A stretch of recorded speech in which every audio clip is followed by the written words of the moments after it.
இந்த அணியை நிறைவு செய்ய பேராசிரியர் நல்லாசிரியர் கோப்பா ரவிக்குமார் ஐயா அவர்களுக்கு கரகோஷம் கொடுத்து வாழ்த்திருங்க. மட்டும் நீங்கள் இருந்துடும். ஏன்னா நாங்கள் பேச ஆரம்பிக்கிறதுக்கு முன்னாடி வந்த கூட்டம் போக போக வந்துக்கிட்டே இருக்கு. சில இடத்துல நாங்கள் பேச பேச போய்கிட்டே இருப்பாங்க. பரவாயில்ல, இதான் அறிவுஜீவிகள். பேசுங்க சார். உதிரத்தின் உறவோடு என்னை உறவாட விட்ட தாயே, முதிராத மொழியாலே முத்தமிழை நான் பேச முன்னின்று காப்பாய் நீயே. நற்றாயே தமிழ்த்தாயே, என் நாவில் வந்து நடம் புரிவாய் நீயே. எங்கேனும் பிழை இருந்தால் நீ பொறுப்பாய் இங்கு தாயே. தமிழுக்கும் தமிழருக்கும் என் சிரம் தாழ்ந்த வணக்கங்களை முதற்கண் தெரிவித்து மகிழ்கிறேன். எல்லா பேச்சாளர்களும் பேசுகிற போது கைதட்டுங்கள் என்று சொல்லுகிற போது உற்சாகமாக கைதட்டி பேச்சாளர்களை கரையேற்றுகிற பெரம்பலூர் மண்ணுக்கும் மக்களுக்கும் கோடி வணக்கங்கள். ஏன் கைதட்டல்? ஒரு மனிதன் பிறக்கின்ற போது அவனுக்கு கிடைப்பது தாயினுடைய நாக்கிலிருந்து பிறக்கிற தாலாட்டு. அதே மனிதன் இந்த மண்ணை விட்டு நீங்குகிற போது அவனுக்கு கிடைப்பது உற்றார் உறவினர்கள் உடன் பழகியவர்களின் கண்களிலிருந்து வழிகிற நீராட்டு. எங்களை போன்ற மேடை கலைஞர்களை வாழ வைப்பது உங்கள் கைதட்டல் என்கிற பாராட்டு. மிக அழகாக நடுவர் அவர்களே, ஒரு வரியில் உங்களை பற்றி சொல்ல வேண்டும் என்று சொன்னால், உலக தமிழர்களின் உவகை சொத்து நம் அண்ணன் மதுரை மத்து அவர்களுக்கு உண்மையாகவே ஒரு நல்ல கைதட்டல் கொடுங்க. வாழ்நாளில் தன் சிரிப்பை மட்டுமே எண்ணுகிறவர்களுக்கு மத்தியில் தன்னை சார்ந்திருக்கிறவர்களே சிரித்து மகிழ வேண்டும் என்று நினைக்கிற உயர்ந்த உள்ளத்திற்கு உண்மையாகவே என் அன்பின் வணக்கங்களை சொல்லி, இந்த அற்புதமான புத்தக திருவிழாவிலே மிகச்சிறப்பாக முன்னிலை வகித்து நம்மையெல்லாம் பெருமை சேர்த்து கொண்டிருக்கக்கூடிய மரியாதைக்குரிய மாவட்ட ஆட்சித்தலைவர் அம்மா அவர்களுக்கும் உடன் நின்று அமைந்திருக்கக்கூடிய ஏனைய பெருமைக்குரிய அலுவலர் பெருமக்களுக்கும், அத்தனைக்கும் மேலாக பெரம்பலூர் புத்தக திருவிழா தான் எங்கள் பெருமை என்கிற எண்ணத்தோடு இங்கே அமர்ந்திருக்கிற அத்தனை நேயர்களுக்கும் சுவைஞர்களுக்கும் அன்பின் வணக்கங்களை சொல்லி, நடுவர் அவர்களே, ஈரோடு தமிழன்பன் ஐயா எங்கள் பெருந்துறைக்கு பக்கத்தில் இருக்கிற சென்னிமலையிலே பிறந்தவர். அடிக்கடி அவர் சொல்லுகிற வாசகம் இதுதான்: படிக்க முடிவு செய்து விட்டால் ஒரு வரி படிக்க நினைத்தால், ஒரு வரி படிக்க நினைத்தால் ஆத்தி சூடி படி. ஒரு வரி படிக்க நினைத்தால் ஆத்தி சூடி படி. இருவரி படிக்க நினைத்தால் ஒரு திருக்குறள் படி. இருவரி படிக்க நினைத்தால் ஒரு திருக்குறள் படி. 3 வரி படிக்க நினைத்தால் ஒரு ஹைக்கூ படி, துளிப்பாவை படி. 4 வரி படிப்பதென்று முடிவெடுத்து விட்டால் நாலடியார் படி. படிக்கவே முடியாதென்றால் எப்படிம்பார், படிக்கவே முடியாதென்றால் எப்படிம்பாரு. ஆனால் ஒரு அறிவு திருவிழாவாக ஏற்பாடு செய்திருக்கிறார்கள். உண்மையாகவே அவர்கள் அத்தனை பேருக்கு ஒரு நல்ல கைதட்டல் கொடுங்க. மாவட்ட நிர்வாகத்துக்காக எவ்வளவு பெருமையாக ஏற்பாடு செய்திருக்கிறார்கள். நடுவர் அவர்களே, நீங்க சொன்னீங்க 9 ஆண்டுகள் வேற இடத்துல நடந்தது, ஆனால் 10ஆம் ஆண்டு இந்த இடத்துல நடத்துறாங்கன்னு. நடக்கின்ற இடம்தான் மாறுபட்டு இருக்கிறதே தவிர பார்வையாளர்களின் எண்ண ஓட்டத்தின் வீரியம் குறையாமலே தான் இருக்கிறது என்பதை இந்த அரங்கம் நிரூபித்துக் கொண்டிருக்கிறது என்று சொன்னால், நல்ல தலைப்பு கொடுத்திருக்கீங்கன்னா, வாழ்வின் பொற்காலம் பழைய தலைமுறையா புதிய தலைமுறையா? அன்றைய தலைமுறைகள் வாழ்வின் பொற்காலமாக இருந்ததா? இன்றைக்கு இருக்கிற தலைமுறைகள்? என் சகோதரி ரொம்ப அழகா சொன்னாங்க, 2K கிட்ஸ். 2K கிட்ஸ் நடக்கிற ஒரு உண்மையை சொல்றேங்க. மதுரை வீரனா வந்து உட்கார்ந்து இருக்கார் அண்ணன். 20-22 காளமாடுகளை அடக்க போனாலும் அடக்க முடியாம தொட்டுட்டு, ஏன் தோத்துட்டே வந்தாலும் அடுத்த தடவை ஜல்லிக்கட்டுல ஒரு மாட்டையாவது தொட்டு பிடிப்பேன்னு நம்பிக்கையோட வாழ்ந்த காலம் எந்த காலங்க? ஆனா வீடியோ கேம்ஸ்ல தோற்று போறோம்ங்கிற எண்ணம் வந்துட்டா சுவிட்ச் ஆஃப் பண்ணி படுத்துக்கிற இந்த தலைமுறை எங்க? உண்மைனா கைதட்டுங்க சார், நான் கேட்கிறேன். இந்த காலம் எப்படி நடுவர் அவர்களை பொற்காலமாக இருக்க முடியும்? இன்னும் சொல்ல போனா, நீங்க சொன்னீங்கல்ல தொலைக்காட்சி. நடுவர் அவர்களே, ஒரு காலத்துல ஒருவரை புதைக்க வேண்டும் என்றால் ஒரு சவப்பெட்டி போதும்பாங்க. இன்றைக்கு ஒரு குடும்பத்தையே சேர்த்து புதைக்க ஒரு தொலைக்காட்சி பெட்டி போதும்ங்கிற நிலைமையில மனிதன் வாழ்ந்து கொண்டிருக்கிறான் என்றால், புது வீடுன 60 லட்சம் போட்டு கட்டியிருக்கார். எல்லாரையும் தான் அழைச்சிருந்தாரு நண்பர் ஒருவர். இதுதான் சார் பூஜை அறை, நீங்க சொன்ன மாதிரி இதுதான் டைனிங் ரூம், ஒவ்வொன்னா காட்டினார். இதுதான் சார் ஹால் அப்படின்னார். ஹாலை பார்க்கணும்னா வெறுமையா இருக்கு. இணையா 40, 50, 60 லட்ச ரூபா போட்டுக்கு மேல வீடு கட்டியிருக்கீங்க, ஒரு 43 இன்ச்சு ஒரு எல்இடி வாங்கி வைக்க கூடாதா, ஒரு 50,000 60,000 போட்டுன்னு கேட்ட அந்த மனுஷன் சொன்ன வார்த்தைங்க மேடம் என்ன தெரியுங்களா? மூத்த பையன் +2 படிக்கிறான் தம்பி, சின்ன பையன் 10th படிக்கிறான். டிவி வாங்கி வச்சா 2 பேருடைய படிப்பும் பாழாகி போயிடும்னு நான் டிவியே வாங்கலன்னாருங்க. உங்களை மாதிரி நானும் உணர்ச்சி வசப்பட்டு கைதட்டி ஒரே ஒரு வார்த்தை பாராட்டினேன், பெத்தா உங்களை மாதிரி பிள்ளைகளை வளர்க்கணும் சார், வளர்த்தா உங்களை மாதிரி பிள்ளைகளை வளர்க்கணும் சார். நான் அந்த மனுஷன் சொன்னேன், எங்க சார் உங்க 2 பிள்ளைகளும்னு? பக்கத்து வீட்டுக்கு டிவி பார்க்க போயிருக்காங்கன்னு. அந்த யோசிச்சு பாருங்க நடுவர் அவர்களே, என்ன இவங்களது சார்? இன்னைக்கு நடக்கக்கூடிய உண்மையை சொல்லுகிறேன். உண்மையை உணர்ந்தவர்கள், நேரில் பார்த்தவர்கள் சத்தியம் என்றால் மட்டும் கைதட்டுங்கள். அலுவலகத்திற்கோ தனிப்பட்ட வேலைக்கோ போகிற பல பேர் செய்கிற இன்றைக்கு ஒரு மோசமான செயல் என்ன தெரியுமா? இந்த மேடையில் தான் அதை சொல்ல வேண்டும் நடுவர் அவர்களே. இந்த காலம் பொற்காலம்னு சொல்றீங்களே, அவசர சிகிச்சைக்காக 108ல போலாம் சார், அவசர சிகிச்சைக்காக 108க்கு பின்னாடி போலாம், 108ல போலாம். ஆனா அவசரமா போகணுங்கிறதுக்காக 108க்கு பின்னாடியே போற எத்தனை பேர் இருக்காங்க? உண்மையில கைதட்டுங்க சார். நான் கேட்கிறேன், என்ன சார் வாழ்க்கை இது? என்ன பொற்காலமா? நான் கேட்கிறேன். உங்களை மாதிரி ஒருத்தன் கேட்டேன் சார், இந்த ஆம்புலன்ஸ்ல போறாரு அவர் யாரு சார்? கொஞ்ச நேரத்துக்கு முன்னாடி இந்த ஆம்புலன்ஸை விட வேகமா போனார்ல, அவர் தான் சார். 100ல போய் 108ல போயிட்டு இருக்காரு நடுவர். யோசிச்சு பாருங்க, எது வெற்றிங்க வாழ்க்கையில? இன்றைய தலைமுறைகிட்ட சொல்லாங்க, நீ டாக்டர் ஆகணும், நீ இன்ஜினியர் ஆகணும், நீ வக்கீல் ஆகணும் சொல்றமே. யாராவது நம் குழந்தைகிட்ட நீ மனிதனாக வேண்டும் என்று சொல்லி வளர்க்கக்கூடிய எத்தனை பெற்றோர்கள் இன்றைக்கு இருக்கிறார்கள்? எப்படியாவது அடுத்த தலைமுறையை மனிதநேயத்தோடு வளர்க்கக்கூடிய தலைமுறையாக இருக்க வேண்டும் என்பதற்காகத்தானே இப்படிப்பட்ட புத்தக திருவிழாவை நம்முடைய மாவட்ட ஏற்பாடு பண்ணியிருக்காங்க.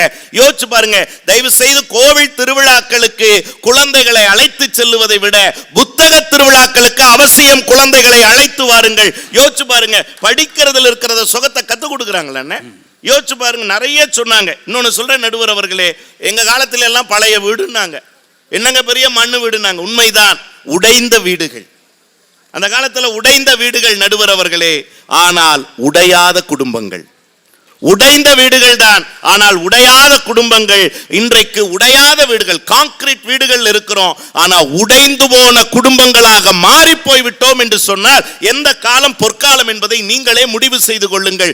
நடுவர் அவர்களே, பெற்றோர்களை முதியோர் இல்லத்தில் விட்டுவிட்டு, பிள்ளைகளை ஹாஸ்டலில் விட்டுவிட்டு, நாயை பிடித்துக் கொண்டு வாக்கிங் போகிற கலாச்சாரத்தில் தான் இன்றைக்கு மனிதன் வாழ்ந்து கொண்டிருக்கிறான் என்று சொன்னால் இன்றைய வாழ்க்கை எப்படி பொற்கால வாழ்க்கையாக இருக்க முடியும்?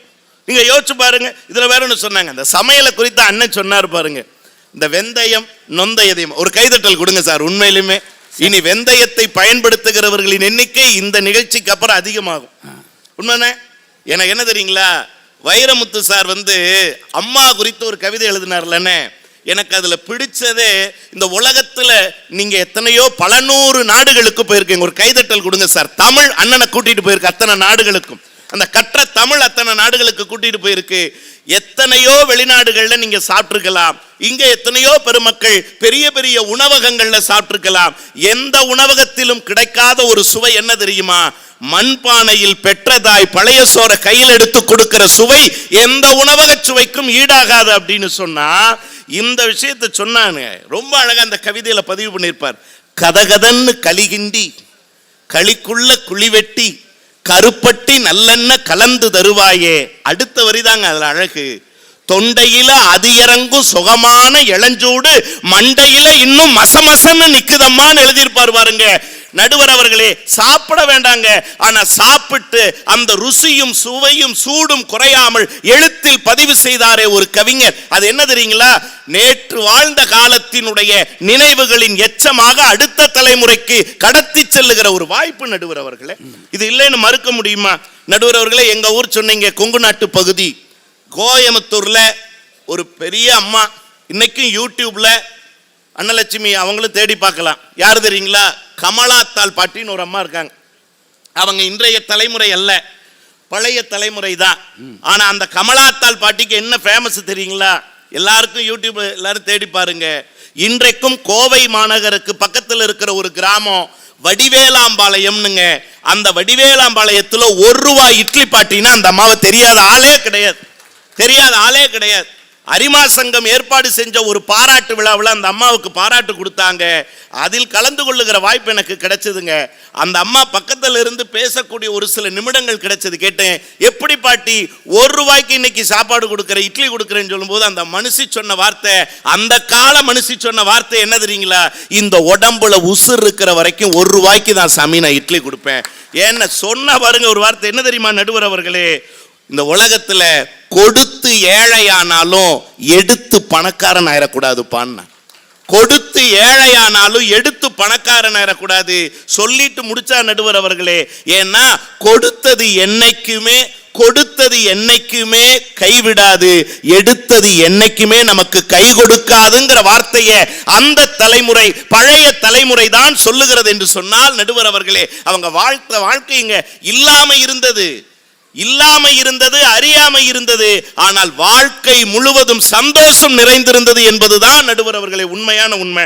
இல்லைன்னு மறுக்க முடியுமா? இப்படி விட்டுருங்கண்ணே. ஆசிரியர் குறித்து சொன்னீங்கல்ல, ஒரு காலத்துல எப்ப பள்ளிக்கூடத்துல சேர்த்தாங்கண்ணே உங்களைய?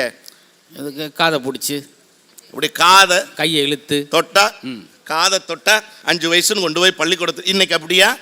நேற்றைய தலைமுறை, பழைய தலைமுறை காதை தொட்டா கொண்டு போய் பள்ளிக்கூடத்தில் சேர்த்தாங்க. இன்னைக்கெல்லாம் தவழ்ந்து போய் கதவை தொட்டாவே கொண்டு போய் பள்ளிக்கூடத்தில் சேர்த்திடுறாங்க. புள்ள தவழ்ந்துருச்சு ஓடி போய் சேர்த்துன்னு. இது என்ன நடுவர் அவர்களே? இன்னும் சொல்ல போனா அந்த காலத்தில் குழந்தைகளை பேசுறதுக்காகவே பள்ளிக்கூடத்தில் சேர்த்தாங்க. இன்னைக்கு தலைமுறை ஏதாவது குழந்தைகள் வந்து வகுப்புல பேசுச்சுன்னா மிஸ் சொல்றாங்க, சைலன்ஸ், வாய் மேல விரல் வை.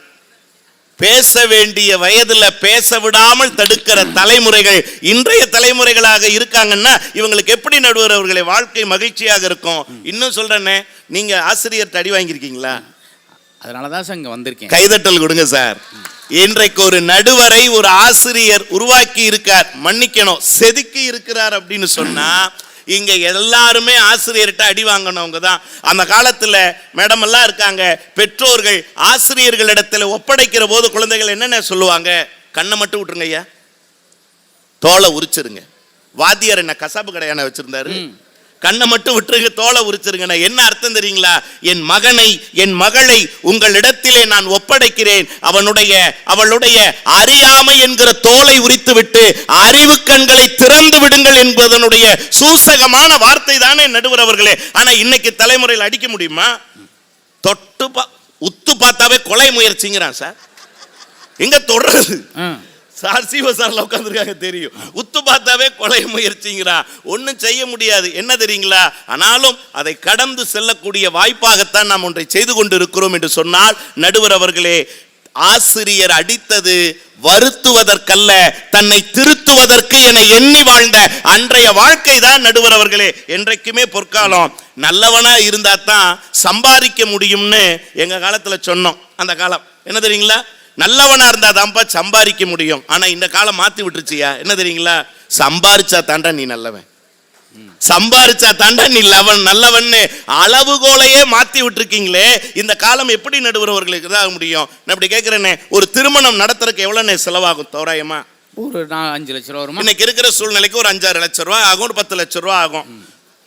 இந்த மாசம் முதல் முகூர்த்த தேதி அன்னைக்கு எங்க வீட்டுக்கு பக்கத்துல ஒரு பெரியவரை பார்க்கறேன், அப்படியே சோகமா வந்தார். என்ன யாருன்னு?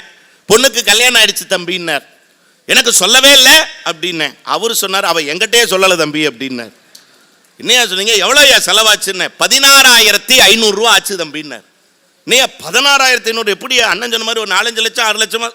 ஒரே ஒரு செல்போன் வாங்கி கொடுத்த தம்பி அவளே முடிச்சுட்டான்னார். நிறைய திட்டுறீங்க. இதே எங்க அருகில் இருக்கிற, திருச்சிக்கு அருகில் இருக்கிற அற்புதமான படைப்பாளி, பாமர படைப்பாளி ஆங்கரை என்கிற கிராமத்தை சார்ந்த பைரவி தாங்க எழுதினாரு. செல்லும் கொடுத்து செல்லமும் கொடுத்து வளர்த்த மகள் இப்பொழுது தொடர்பு எல்லைக்கு அப்பால் இருக்கிறாள் என்று ஒரு கண்ணீரோடு ஒரு தகப்பன் எழுதுறதா எழுதுனாங்க. நான் நடுவர் அவர்களே, நான் என்ன கேட்கிறேன்? கருவிகளை தாங்கி பிடிக்கிறீர்கள் இந்த தலைமுறை, நான் தப்பு சொல்லல, ஆனால் மனித மனங்களை உடைத்து விடுகிறீர்கள் என்பதுதான் எங்களுடைய பகிரங்கமான குற்றச்சாட்டு. ஒரு காலத்துல உங்க அப்பாவுக்கு அம்மாவுக்கு எல்லாருக்கும் கோயில் கட்டியிருக்கீங்களா? ஒரு கைதட்டல் கொடுங்க சார். வாழும் முன்னுதாரணமாக அண்ணன் இருக்காங்க. எனக்கு என்ன தெரியுங்களா, ஒரு காலத்துல அண்ணே உங்க அப்பா என்னவா பணி செஞ்சாங்கண்ணே? அவர் பழைய விஓவா இருந்தார். கைதட்டல் கொடுங்க சார். கிராம நிர்வாக அலுவலரா இருந்திருக்காங்க. என்ன மகிழ்ச்சி தெரியுங்களா? உலக ஞானம் முதல் உள்ளூர் ஞானம் வரைக்கும் உங்களுக்கும் சொல்லி கொடுத்திருக்கிறான்னு எத்தனையோ மேடைகள்ல சொல்லியிருக்கீங்க. ஒரு தலைமுறை எங்க அப்பாவுக்கு தான் எல்லாம் தெரியும்னு சொன்னது ஒரு தலைமுறை இல்லைங்களா ஐயா? ஆனா இன்னைக்கு கேட்டு பாருங்க, எங்க அப்பாவுக்கு என்ன தெரியும்னு கேட்கிறான். எங்க அப்பாவுக்கு என்ன தெரியும்னு கேட்கிறான். நடுவர் அவர்களே, போனு கீழே விழாம இருக்கிறதுக்கு தான் கவர் போடுறோம், உடையாம இருக்கிறதுக்கு தான் கவர் போடுறோம். ஆனா குழந்தைகள் கீழே போன அப்பா கீழே ஓட்டுவார்னு கவலைப்படுறான். அப்பா போன கீழே ஓட்டுவார்னு கவலைப்படுறான். நடுவர் அவர்களே, இப்படி சொல்லி நான் முடிக்கிறேன். அந்த கால தலைமுறை, பழைய தலைமுறை வாழ்க்கை ஏன் தெரியுங்களா பொற்காலம்னு சொல்றேன். அந்த காலத்துல எப்படிங்க மரியாதை வந்தது? அம்மா வந்திருக்காங்க, ஐயா வந்திருக்காங்க, தாத்தா வந்திருக்காங்க, பாட்டி வந்திருக்காங்கன்னு வயதை பார்த்து மரியாதை வந்தது எங்களுடைய அந்த காலம். நடுவர் அவர்களே, எங்களுடைய பழைய தலைமுறை. ஆனா இன்னைக்கு வசதியை பார்த்து தான் மரியாதை வருகிறது என்று சொன்னால் இந்த தலைமுறையை எப்படி பொற்காலம்னு சொல்லிவிட முடியும்? நடுவர் அவர்களே, இப்படி சொல்லி நான் நிறைவு செய்கிறேன். அந்த காலத்துல எங்க தலைமுறையில, பழைய தலைமுறையில் பைபாஸ் ரோடு வேணா இல்லாம இருக்கலாம், பைபாஸ் ரோடு வேணா இல்லாம இருக்கலாம். ஆனா பைபாஸ் ஆபரேஷனும் இல்லாம இருந்ததுங்கிறது தான் உண்மையான உண்மை. நடுவர் அவர்களே, தம்பி என்னுடைய அன்பு சகோதரன் சொன்ன மாதிரி திடீர் சாம்பார், திடீர் சப்பாத்தி, திடீர் பரோட்டா, திடீர் நூடுல்ஸ் சாப்பிட்டு திடீர்னு செத்து போகிற வாழ்க்கை அந்த காலத்துல கிடையாது. இந்த காலத்தில் உண்மையாகவே நடுவர் அவர்களே, அன்றைக்கெல்லாம் வாழ்ந்தோம், நடிப்பது சிரமமாக இருந்தது. அன்றைக்கெல்லாம் வாழ்ந்தோம், நடிப்பது சிரமமாக இருந்தது. இன்றைக்கு நடித்துக் கொண்டிருக்கிறோம், வாழ்வது சிரமமாக இருக்கிறது என்பதுதான் சத்தியமான உண்மை என்பதை சொல்லி, என்றென்றைக்குமே மனித வாழ்வின் பொற்காலம் பழைய தலைமுறை காலமே என்கிற நல்ல தீர்ப்பை அறிவார்ந்த இந்த சபைக்கு நீங்கள் தருவீர்கள் என்கிற நம்பிக்கையோடு வாய்ப்பளித்த வாய்மொழி கேட்ட அத்தனை பேரின் திருவடிகளுக்கும் என் பணிவின் வணக்கங்களை காணிக்கையாக்கி இடம் சார்கிறேன். நன்றி, வணக்கம்.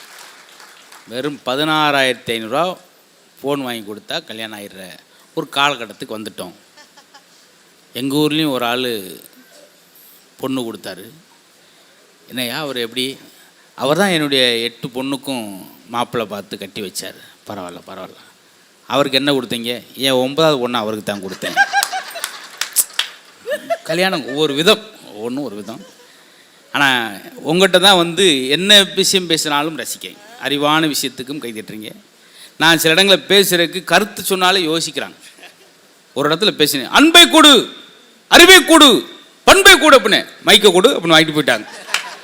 அப்புறமேல நினச்சேன், தேவையில்லாமல் பேசிட்டோம் போல. சில இடங்களில் தான் யோசிக்கும். ஆனால் இங்கே பார்த்தீங்கன்னா உண்மையிலேயே சொல்கிறேன், மனசு விட்டு உங்களுக்கு எல்லாருக்கும் குறைஞ்சது 120 வயசு. ஏன்னா எதை பற்றியும் கவலைப்படாமல் ஒருத்தர் சிரிக்காமல் இருக்கான்னா தான் அவர்கிட்ட நோய் இருக்குன்னு அர்த்தம். இங்கே பார்த்தீங்களா அழகு. ஏன்னா சில இடத்துல போட்டிருப்பாங்க, நகைச்சுவை மலை பொழிவார், போய் முன்னுக்கு ப்ரெஸ்ஸாக உட்காந்தாங்க. உண்மையிலே நகைச்சுவை மலை பொழிஞ்சிட்டாரு.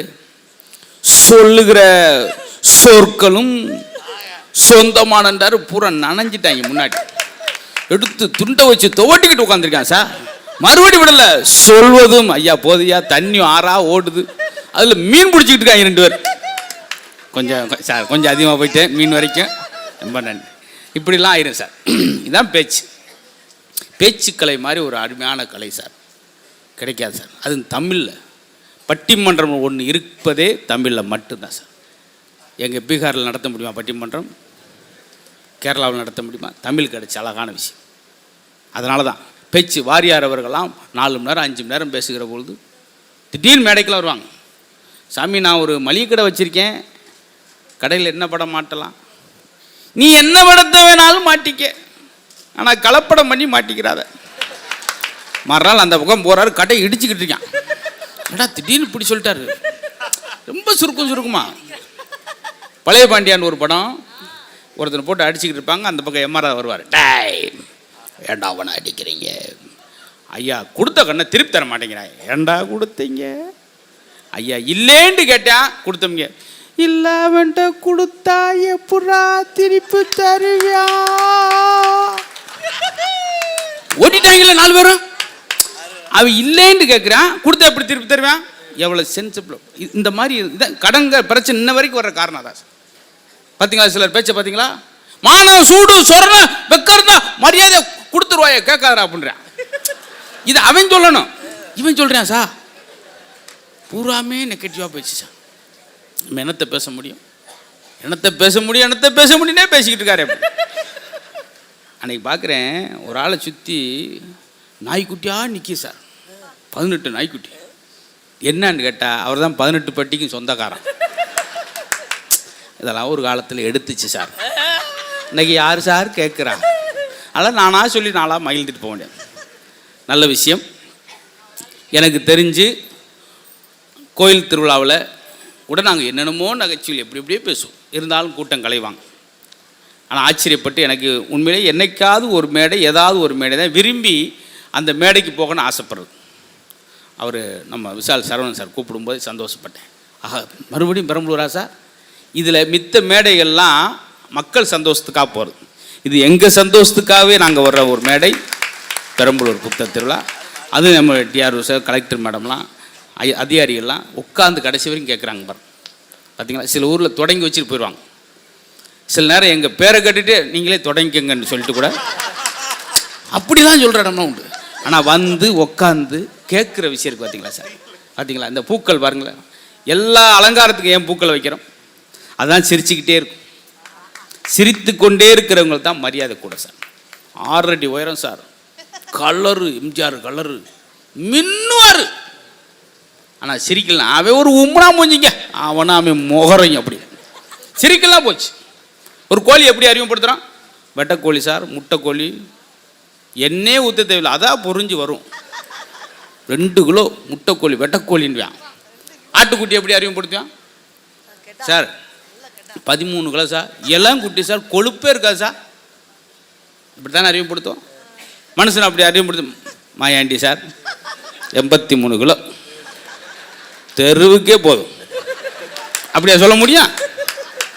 அவர் என்ன நல்ல மனுஷங்க, கலகலப்பாக வெள்ளந்தியான மனுஷன். அவர்கிட்ட போனால் நல்லா வெகுளியாக பேசி சிரிச்சு நேரம் போரே தெரியாது. ஏன் வாட்சி தொலைச்சி விட்டீங்களா?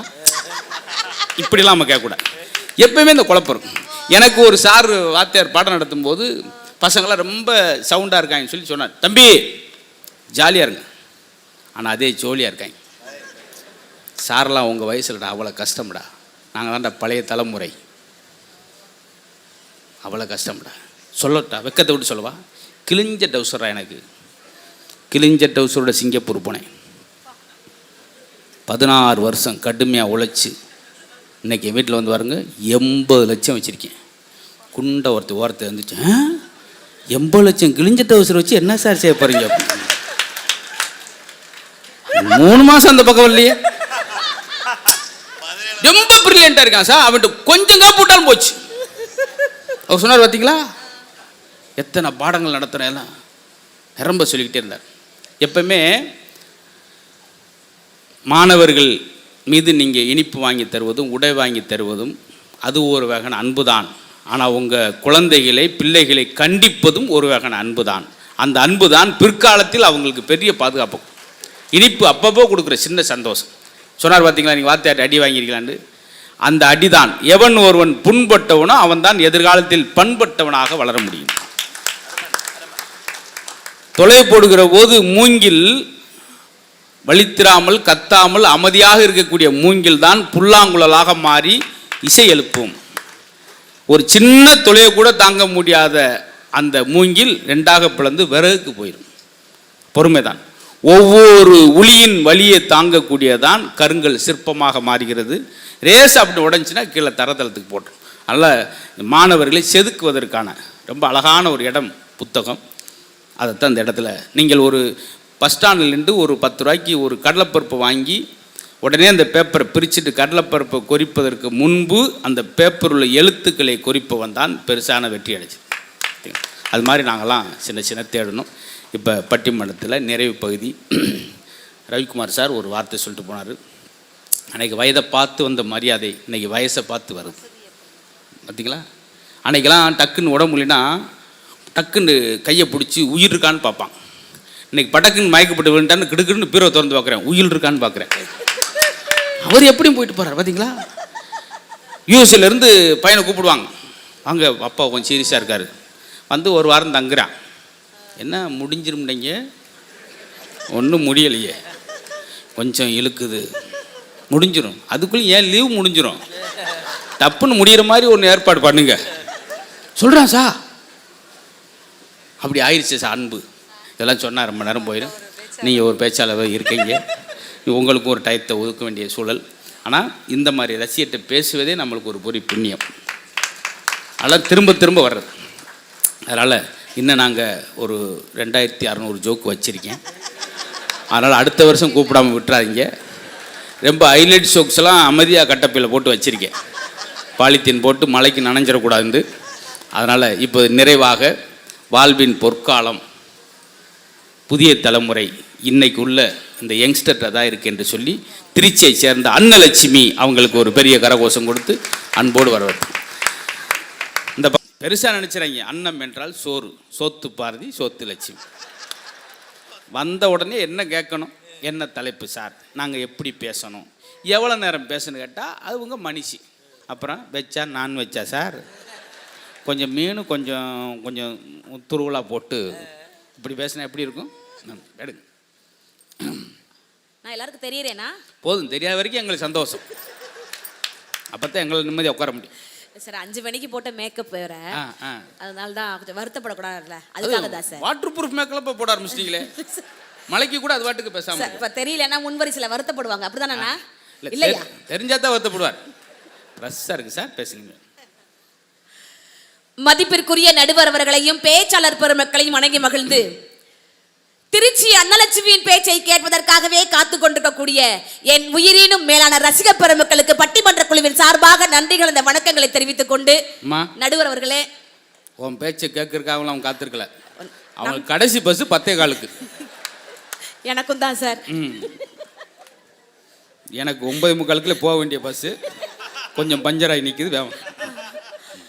அந்த காலம் தான் பொற்காலம், பொற்காலம் 2 ஆண்களை பேசுறதுக்கு கூப்பிட்டுருக்கீங்க. ஆனா இந்த புதிய தலைமுறை தான் பொற்காலம்னு பேசுறதுக்கு 2 அழகான அறிவான பெண்களை கூப்பிட்டுருக்கீங்க. அதனாலதான் உங்களை வாழ்த்தி வர்ணிச்சு பேசிட்டு டக்கு டக்குன்னு விஷயத்துல நாங்க போயிட்டே இருப்போம். சாமா சரவெடி மாதிரி வெடிப்போம் 2 பேருமே. நடுவர் நல்லா நிமிர்ந்து உட்காருங்க. நடுவர் அவர்கள் நீங்களே வெடிச்சிருவீங்க போல.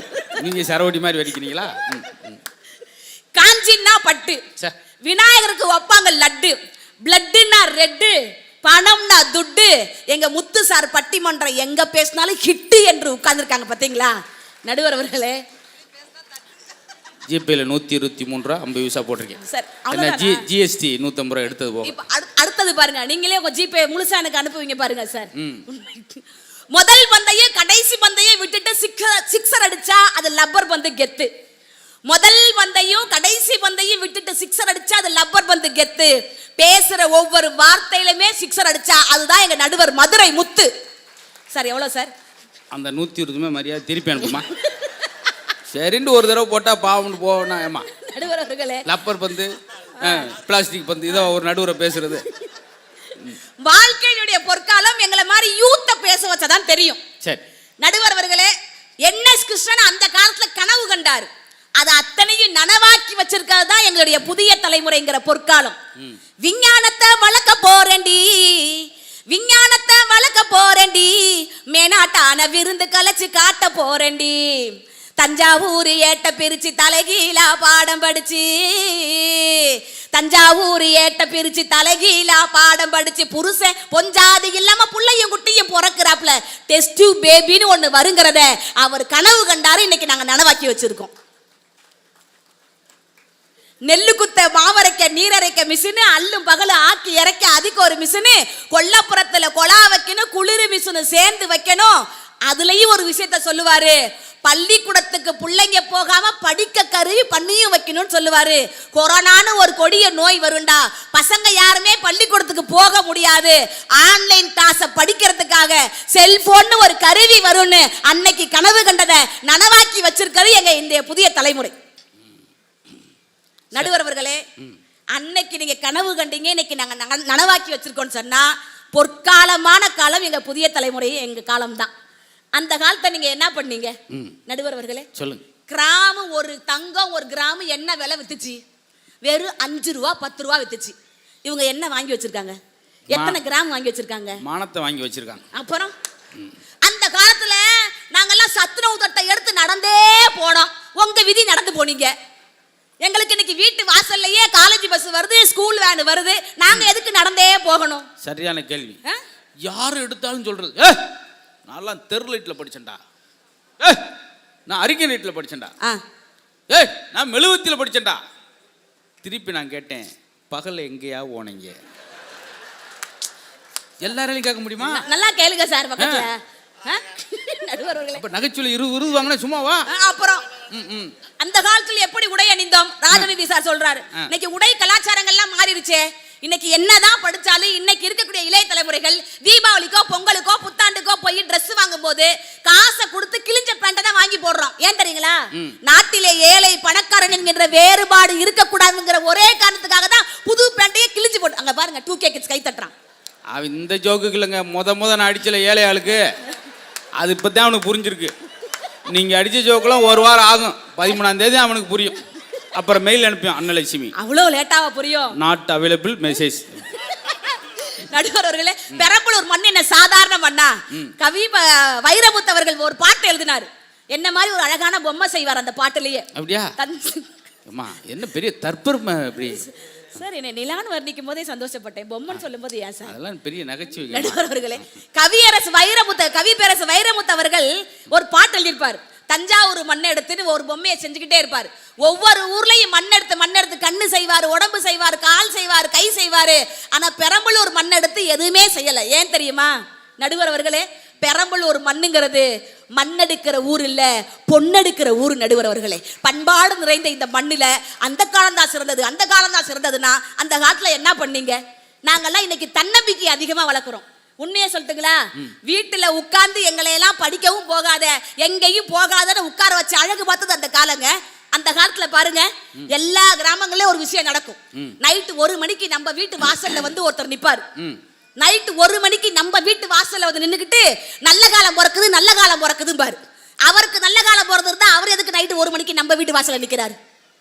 யோசிச்சு பார்த்தாங்களா அந்த 2 பேரும்?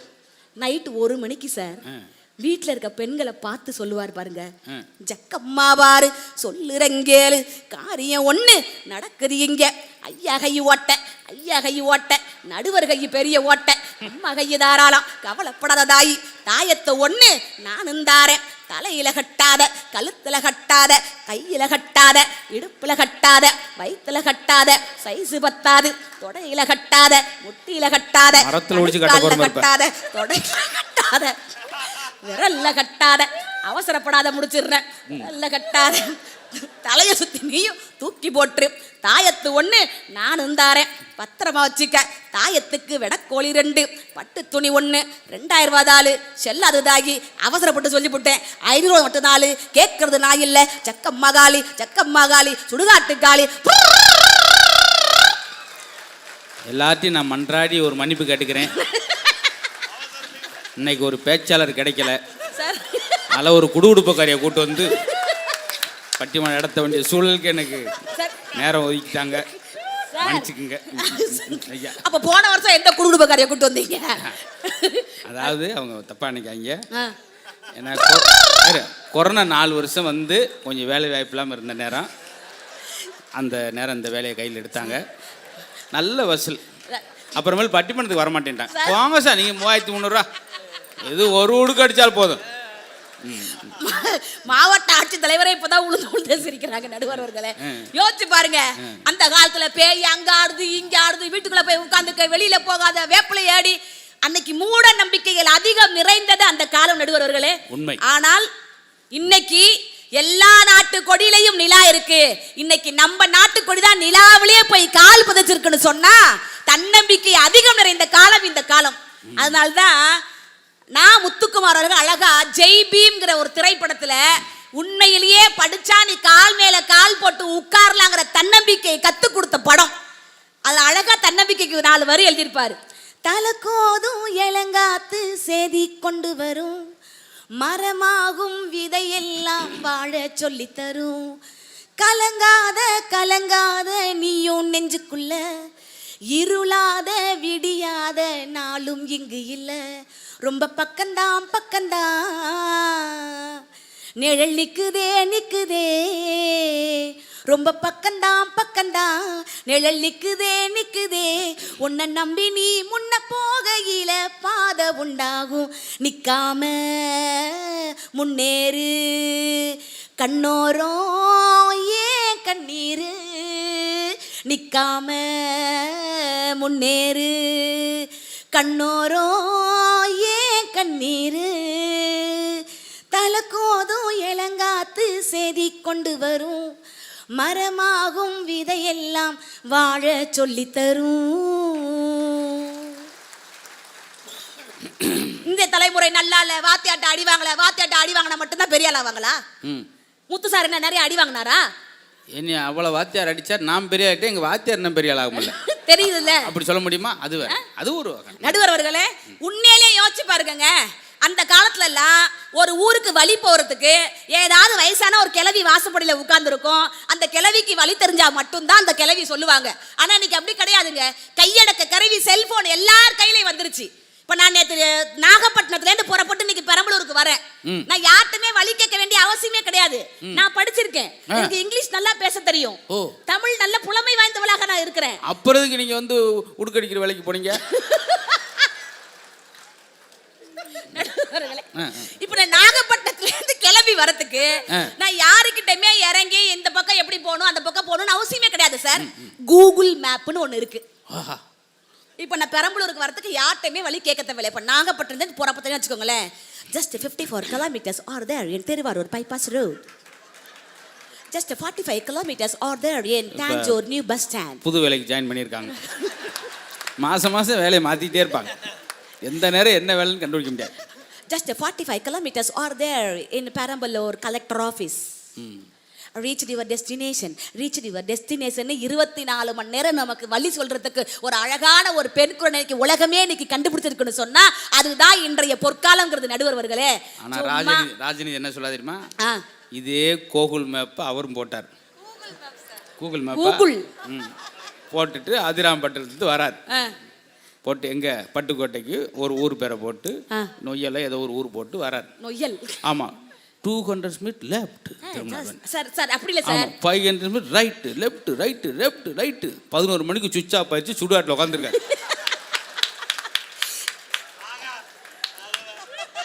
ஒரு ஆவி, என்ன ராஜா அந்த வருவேன் ஜோக்க போறியா? இதான் சார் எல்லாரும் சார். அது கூட ஒரு மெமரி லெவல் இருக்கு. 2GB ஒன்றுக்கு டிபி எல்லாம் இருக்கு.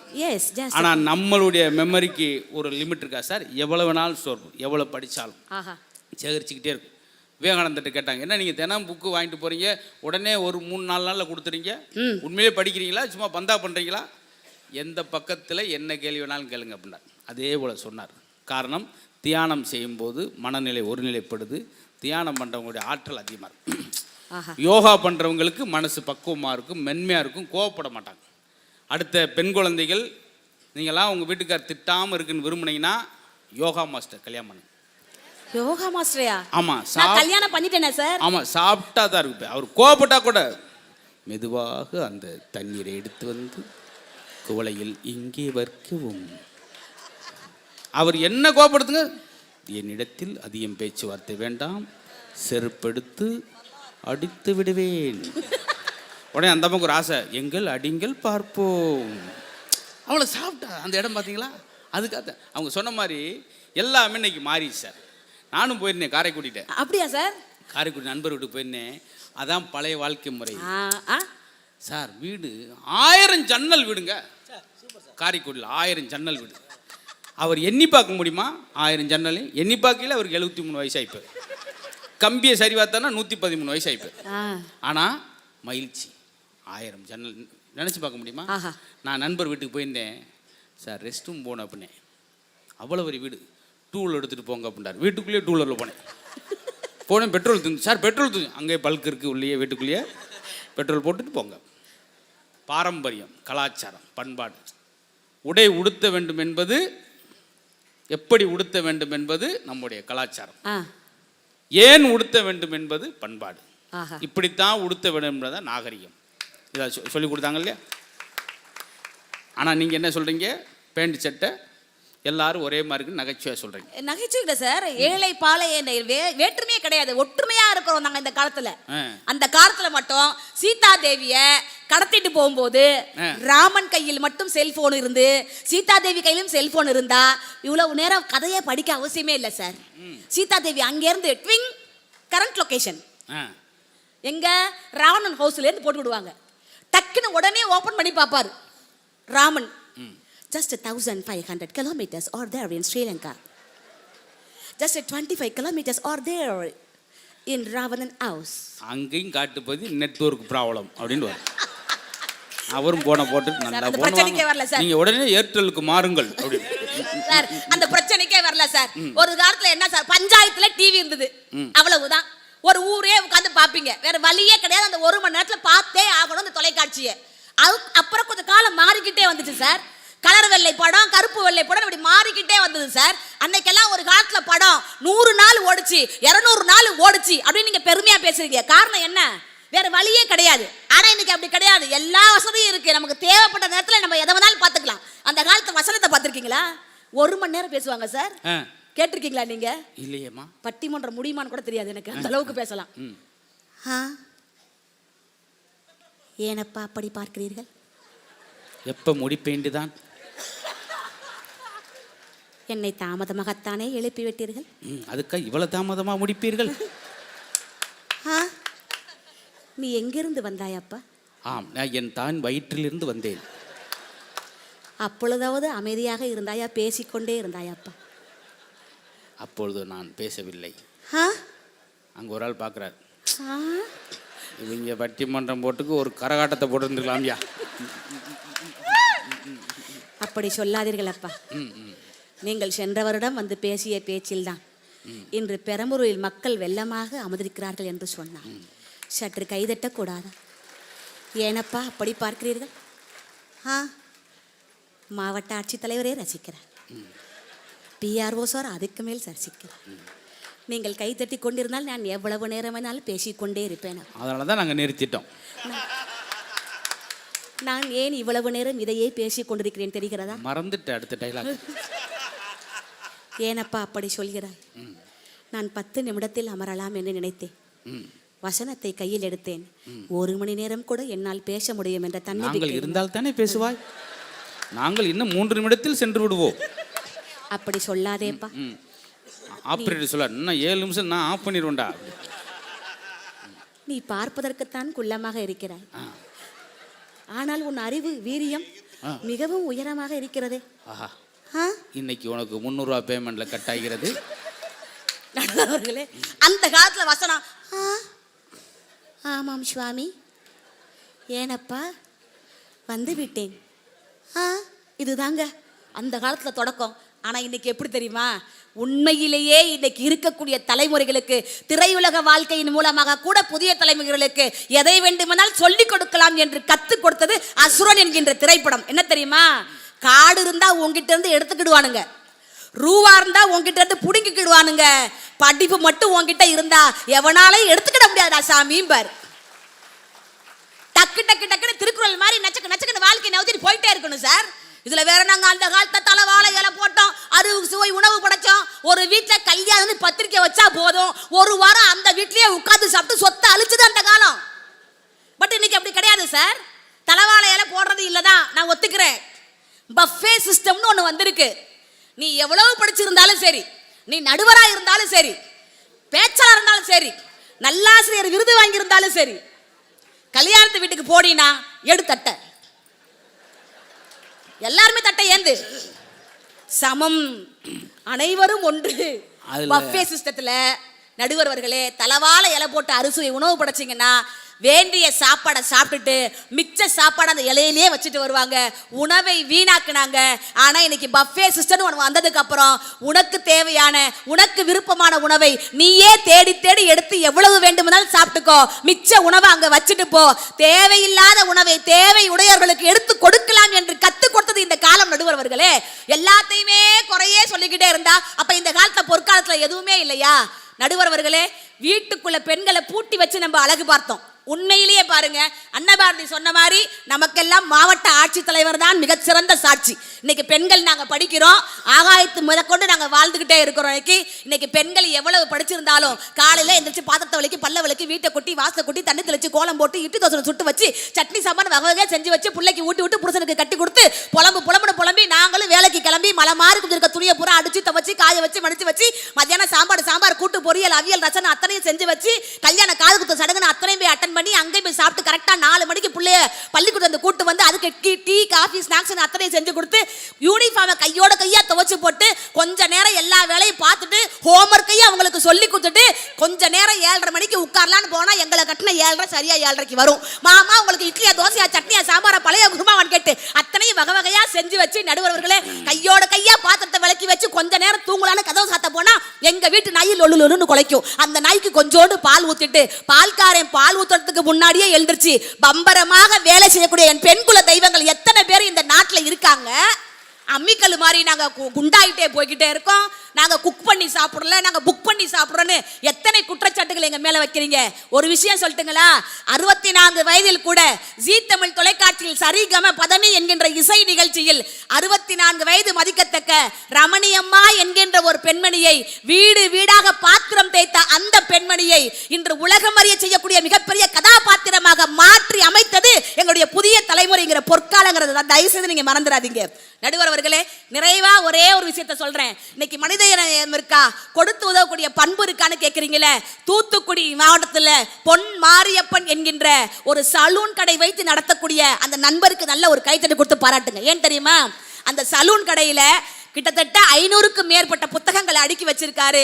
அந்த உட்கார்ந்து சலூன்ல போய் முகம் சவரம் செய்யக்கூடிய அந்த நேரத்தில் யாராவது அந்த புத்தகத்தில் ஒரு 10 பக்கங்களை புரட்டி படித்தால் நான் செய்யக்கூடிய சேவையில் உங்களுக்கு 10% தள்ளுபடி பண்றேன்னு சொல்லி அவர் முகத்தை மட்டும் சீர்படுத்தவில்லை, இந்த சமூகத்தையும் சீர்படுத்துகிறார் என்று சொன்னால் இன்னைக்கு இருக்கக்கூடிய தலைமுறையில 1000 விஷயங்கள் நடந்துகிட்டு இருக்கு. ஒரே ஒரு விஷயம் சொல்றேங்க. சென்னை டி நகர்ல பத்மாவதி என்கின்ற ஒரு பெண் தனக்கு கிடைச்ச 45 பவுன் நகைய தனக்குன்னு பேராசைப்பட்டு வச்சுக்காம கொண்டு போய் காவல்துறை நண்பர்கள்ட்ட போய் ஒப்படைச்சாங்க. அப்படி ஒப்படைச்ச நேர்மையின் உழைப்பின் பலனாகத்தான் இன்னைக்கு நம்மளுடைய அரசாங்கம் எல்லோரும் இறந்த பிறகுதான் தபால் தலையை வெளியிடுவார்கள். ஆனால் பத்மாவதி என்கின்ற பெண்ணுக்கு உயிரோடு இருக்கின்ற பொழுதே அவருடைய சேவையை பாராட்டி தபால் தலையை வெளியிட்டிருக்கிறார்கள் என்று சொன்னால் இன்னைக்கு இருக்கக்கூடிய காலகட்டத்தில் சாதிப்பவர்கள் யாராக இருந்தாலும் சரி அவர்களை நாங்கள் உயரத்தில் உயர்த்தி வச்சு கொண்டாடுவோம் என்று தலைமுறையாக வளர்த்து கொண்டிருக்கக்கூடிய இன்றைய புதிய தலைமுறை தான் பொற்காலம் என்று நீங்கள் தீர்ப்பினை வழங்க வேண்டும் என கேட்டுக்கொண்டு, வாழ்க்கையில் மகிழ்ச்சியாக வாழ்வது எப்படி, வாழ்க்கையில் மகிழ்ச்சியாக வாழ்வது எப்படி படி என்று கூறி விடைபெறுகிறேன். நன்றி, வணக்கம். அதாவது அவ்வளோதான், அதாவது அதுக்கடுத்து என்னால் திக்குமுக்காடி போயிட்டேன். ஏன்னா நாங்கள் கொஞ்சம் என்ன செய்வோம்னா, ஒரு 10 பேர் எந்திரிச்சு போனால் அதை ஒரு காரணமாக சொல்லிவிட்டு நாங்கள் முடிப்போம். கொஞ்சம் கூட்டம் கலையிறாங்க, முடிச்சா சரிங்க சார் அப்படின்னு. இங்கே நான் என்ன சொல்ல முடியும் பார்த்தீங்களா சார், இப்போ தான் ஒரு ஆள் மூஞ்ச கழிட்டு வந்து உட்காராரு. சோக்கா இன்னைக்கு பார்த்துருவான் என்ன நகைச்சுவை அப்படின்னு உட்காந்தா நான் என்ன செய்ய முடியும். இதுதான் சர்வன். இந்த ஒரு அழகான எனக்கு இறைவன் இந்த விஷயத்தை கொடுத்ததுக்கு நான் ஒரு பெரிய நன்றி சொல்கிறேன். இது எல்லாருக்கும் கிடைக்குமா? பிறரை மகிழ்ச்சிப்படுத்தி அதன் மூலம் நாங்கள் மகிழ்ச்சியாக இருப்போம். ஆனால் ஒரு ஆள் கேட்டார், என்ன ஊராக போய் என்ன சிரிக்க வைக்கிறீங்களாமே, சிரிக்க வச்சு என்ன சாதிக்க போகிறீங்க? மக்கள் மன உளைச்சல் பண உளைச்சல் இருக்க மக்களை சிரிக்க வைப்பதே ஒரு சாதனை தானே, இதுக்கு மேலே என்ன நம்ம சாதிக்க போகிறோம் அப்படின்ட்டு சொல்லிட்டு வந்தேன். இப்போ அவங்க என்ன விஷயம் பேசுனாங்க பார்த்தீங்களா? அதுக்காக நம்ம பழசை ரொம்ப பெருசாகவே பேசிடக்கூடாது. மூடப்பழக்க வழக்கம் சொல்லுவாங்க பார்த்தீங்களா, தலையில்லாத முண்டம் நைட்டு 1 மணிக்கு டீ குடிக்க வருதான் அப்படின்னு ஊருக்குள்ளே ஒருத்தன் சொல்லி ஊரே வேப்ப மரத்தில் ஏறி வேப்பங்குலையை பிடுங்கி வீட்டில் கட்டி தொங்க விட்டுருக்காங்க. 16 வருஷமாக நடந்திருக்கு. அந்த ஊருக்கு திடீர்னு வெளியூர்லேருந்து வந்தவே என்னையா அப்படி தலையில்லாத முண்டன் டீ குடிக்க வருதான் சார். ஏயா தலையே இல்லையே எப்படியா டீ குடிக்கும்னு அவன் சொன்ன பின்னாடி அப்புறமேரு வேப்பங்குலையை பூரா கலட்டியிருக்காங்க. 16 வருஷம் 8,80,000 வேப்ப மரத்தை காலி பண்ணியிருக்காங்க. பார்த்தீங்களா? இதுதான் சார். இந்த மாதிரியே தான் சார் நாங்கள் கிராமத்தில் ஒரு சாவடின்னு ஒன்று இருக்கும். 8 மணிக்கு அப்புறம் என்ன ஆகும்ல அப்படின்னு ஆரம்பிப்பேன் மைல்டா. 9:30 10:30 12:30 மணிக்கு ஒருத்தனை சாவடிச்சிருவாங்க. அதுதான் அதுக்கு பேர் சாவடி. இப்படி ஏதாவது வேடிக்கையாக வெட்டியாகவே பேசிக்கிட்டு இருந்தப்ப நாங்கள் அப்படி இல்லை சார். நீங்கள் ஒரு பாடத்தில் 5 பாடத்தில் எடுத்த மார்க்கை இன்றைய தலைமுறை நாங்கள் ஒரே பாடத்தில் எடுக்கிறோம். இது சாதனை இல்லையா? சைக்கிள் கார் வீடு, அன்னைக்கு சைக்கிள் கார் வீடுங்க சொன்ன அதை ஒரு பெருமையாக நினச்சிக்கிட்டு இருந்ததை இன்னைக்கு உங்களுடைய பையன் 4 சக்கர வாகனம் வச்சுருக்கான். 250 ரூபா சம்பளம் வாங்கினது பெருமையாக பேசுனீங்க. அதனால் எங்கிட்ட அவ்வளோ விஷயம் இருக்குது. நீங்களா நம்ம பிள்ளையை கெடுத்துடக்கூடாது. என்ன சொல்ல தெரியுமா? பஸ் ஸ்டாண்டில் அன்றைக்கி 2 பேர், நம்ம மாப்பிள்ள ரொம்ப விரக்தியில் இருக்க மாப்பிள்ள, என்னாச்சு? பையனுக்கு 18 வயசாச்சு, எல்லா கெட்ட பழக்கம், ஸ்மோக் பண்ணுறேன், ட்ரிங்க் பண்ணுறேன், ரொம்ப வேதனையாக இருக்கு மாப்பிள்ள. அதுக்கு அவரை ஏன் பயம் பரவாயில்ல, என்ன சொல்கிறீங்க? ஸ்மோக் ட்ரிங்க் சாப்பாடோட சரியாக சாப்பிட மாட்டாங்க, கை கொடுத்துருக்காரு. ஆச்சரியமாக இருக்கு, 2024 இப்படி ஒரு பையனா? வயசு என்னது? நேற்று காலம் தான் பிறந்தேன், ஓட்டியிருக்காங்க. இப்படி ஒரு பெருமையை பேசியிருக்கலாமா சார்?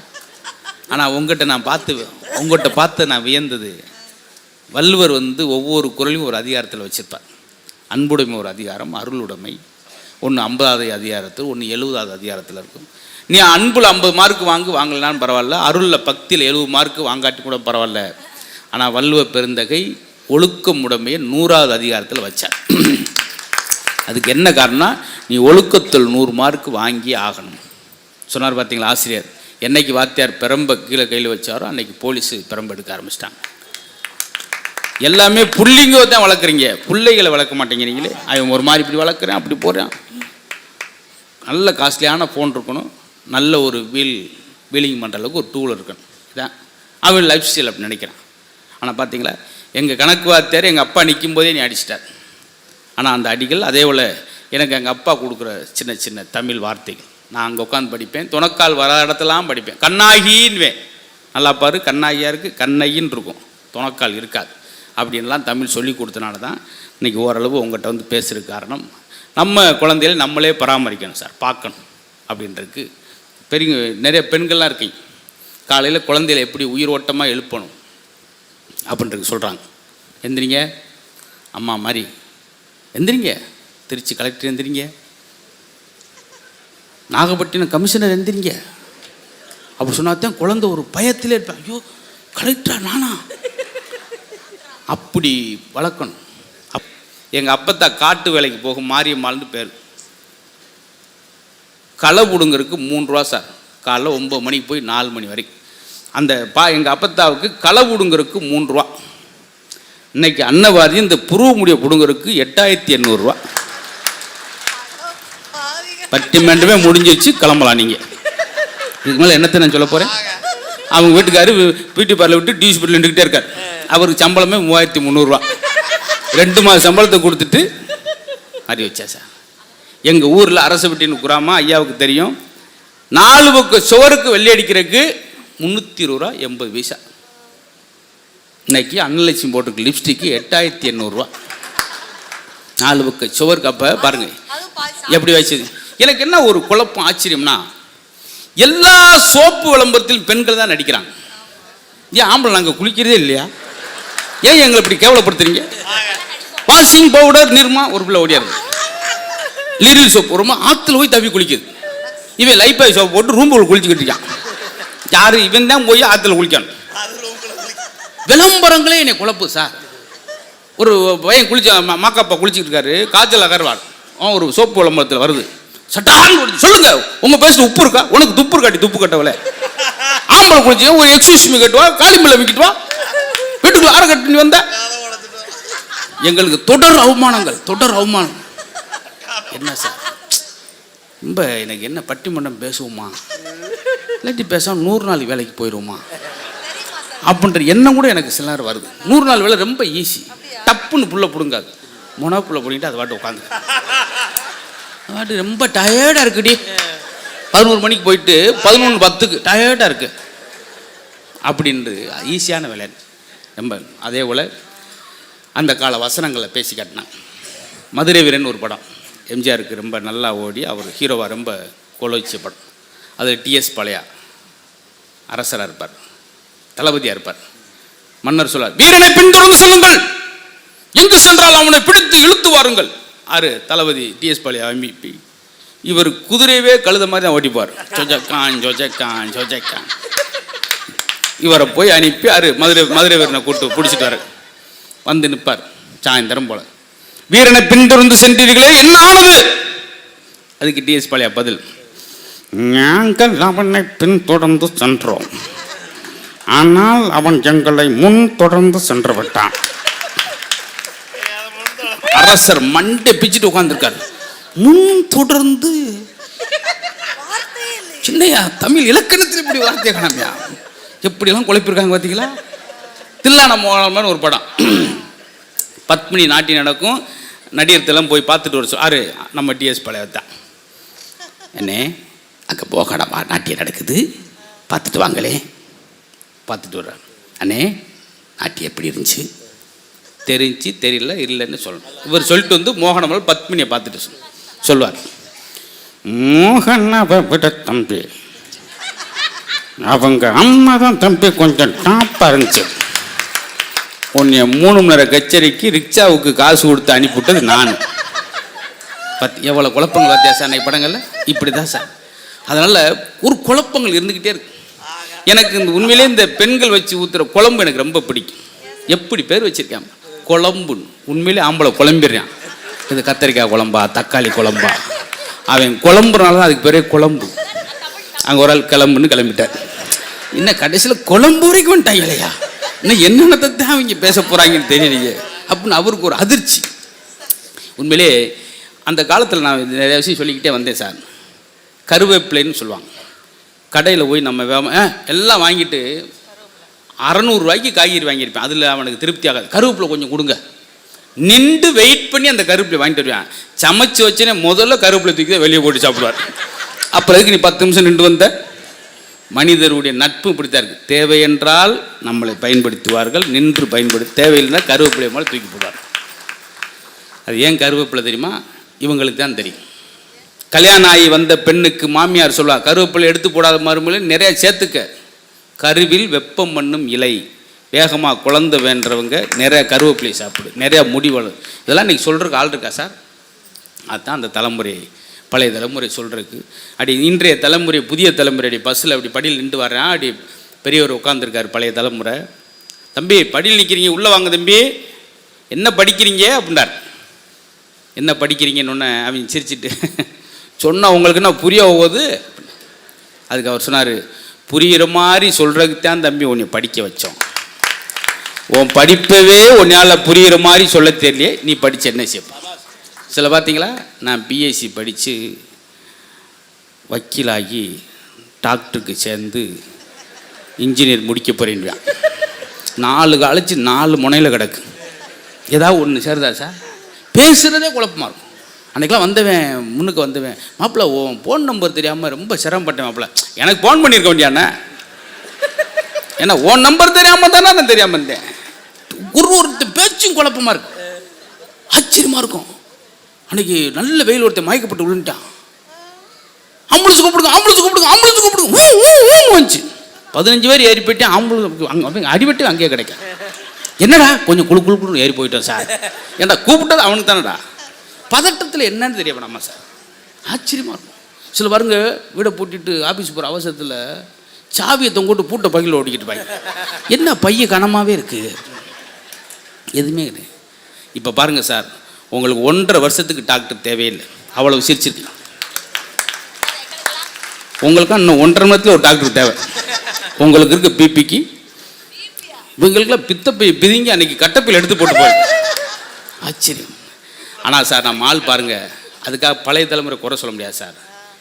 1 ரூபாய்க்கு கம்பு 1 ரூபாய்க்கு கேப்பை வாங்கி கூழு களி செஞ்சு 1 வாரம் சாப்பிட்டுட்டு அலங்காநல்லு ஜல்லிக்கட்டு காலையே சரிக்கு செம்ம கொம்பை பிடிச்சி அப்படி நிறுத்திருக்கேன்.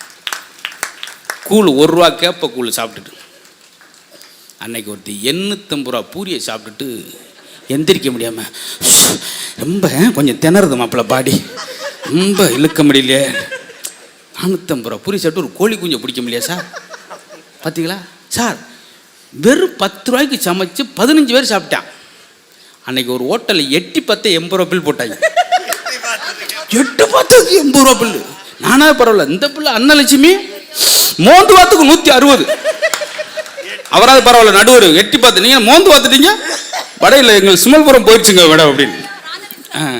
அதே போல் இந்த அன்னபாரதி பூரி எல்லாம் இப்படி எப்படி இருக்கும், பூரினா அப்படி புஷ்ஷுன்னு இருக்கும், புஷ்ஷுன்னு இருக்கணும். இல்லை ட்ரம்ப் மாதிரி இருந்தால் கூட பரவாயில்ல, பூரி புஷ்ஷுன்னு இருக்கணும். அவங்க வீட்டு பூரி கொஞ்சம் காற்று போயிடுச்சுன்னு சொல்லி செல்லட்டை போச்சு ஒட்டி வச்சிருக்கு சார். அது அடுத்து ஒரு எப்படி சார் சாப்பிடுவேன், இது என்ன நீங்கள் சமைக்கிற லட்சணம்? இதை பார்த்தா பெரியவங்களுக்கு குழப்பம். என்னங்க ஒரு பெரியவர் எடுத்தால் ஒரு வார்த்தை சொல்லுவார், அதெல்லாம் அந்த காலம்யா. ஆனால் எந்த காலம்னு 80 வருஷம் சொல்லவே மாட்டேன். நான் பட்டிமன்ற தீர்ப்பு எப்படி சொல்ல போகிறோம்னா, உடனே கீழே ஆமாம் பெரிய சுப்ரீம் கோர்ட் தீர்ப்பு போங்கடா 2 தலைமுறை சொல்ல தெரியாது அப்படி. எனக்கு முத குழந்தை இருக்கிறப்ப டாக்டர் என்னை உட்கார வச்சு சொன்னார், உட்காருங்க தம்பி, உட்காருங்க தம்பி, உட்காருங்க, சந்தோஷம், வாழ்த்துக்கள், கங்க்ராச்சுலேஷன். கங்காரு ரிலேஷனா?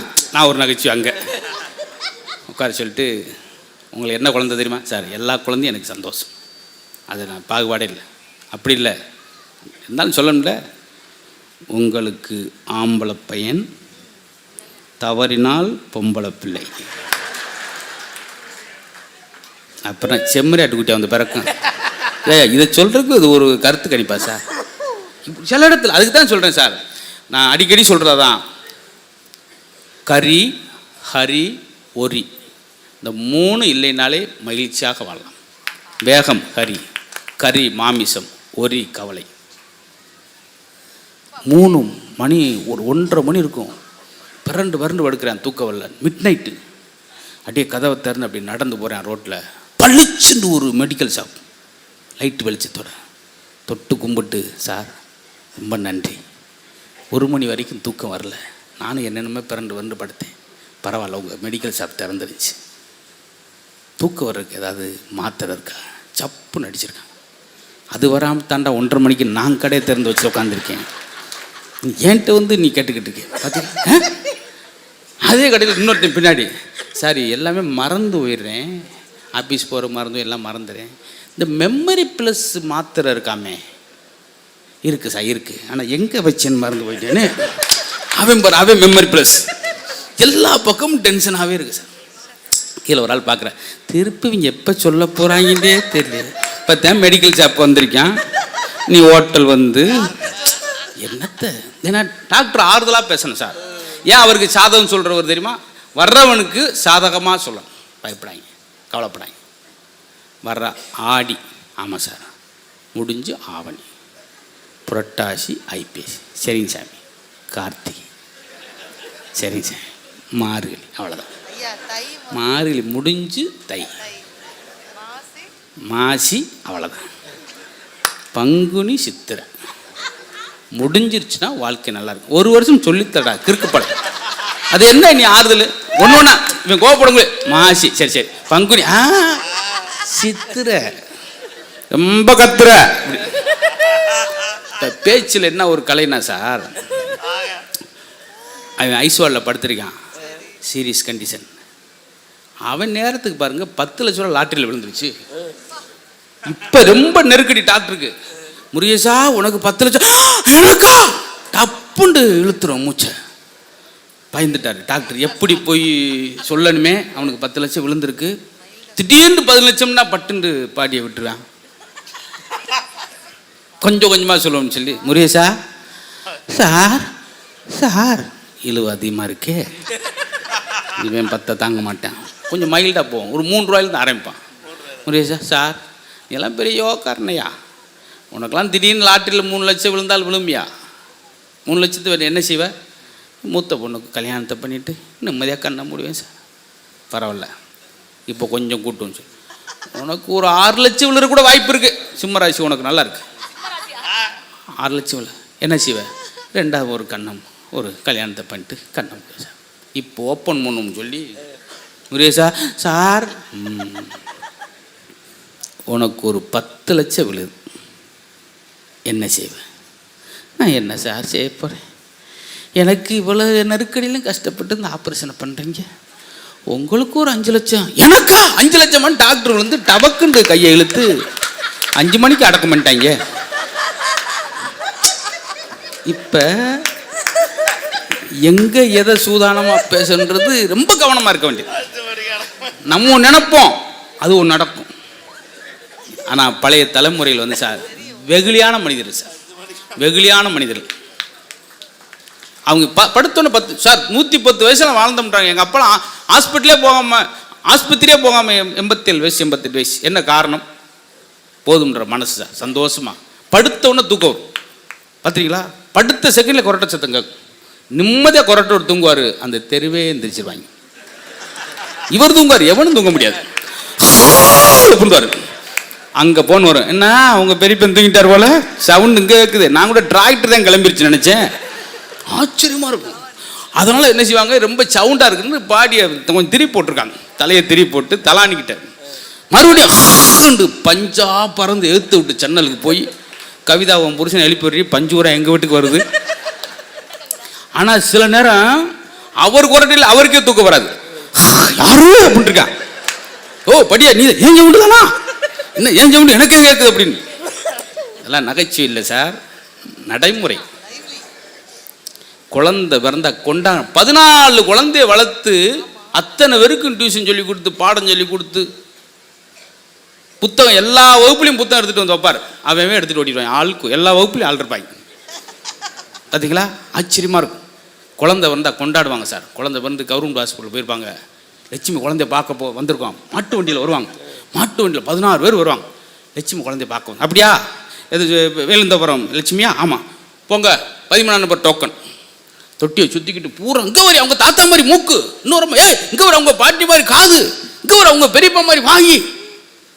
நர்ஸ் வரும், உங்க 88 அங்கே போங்க.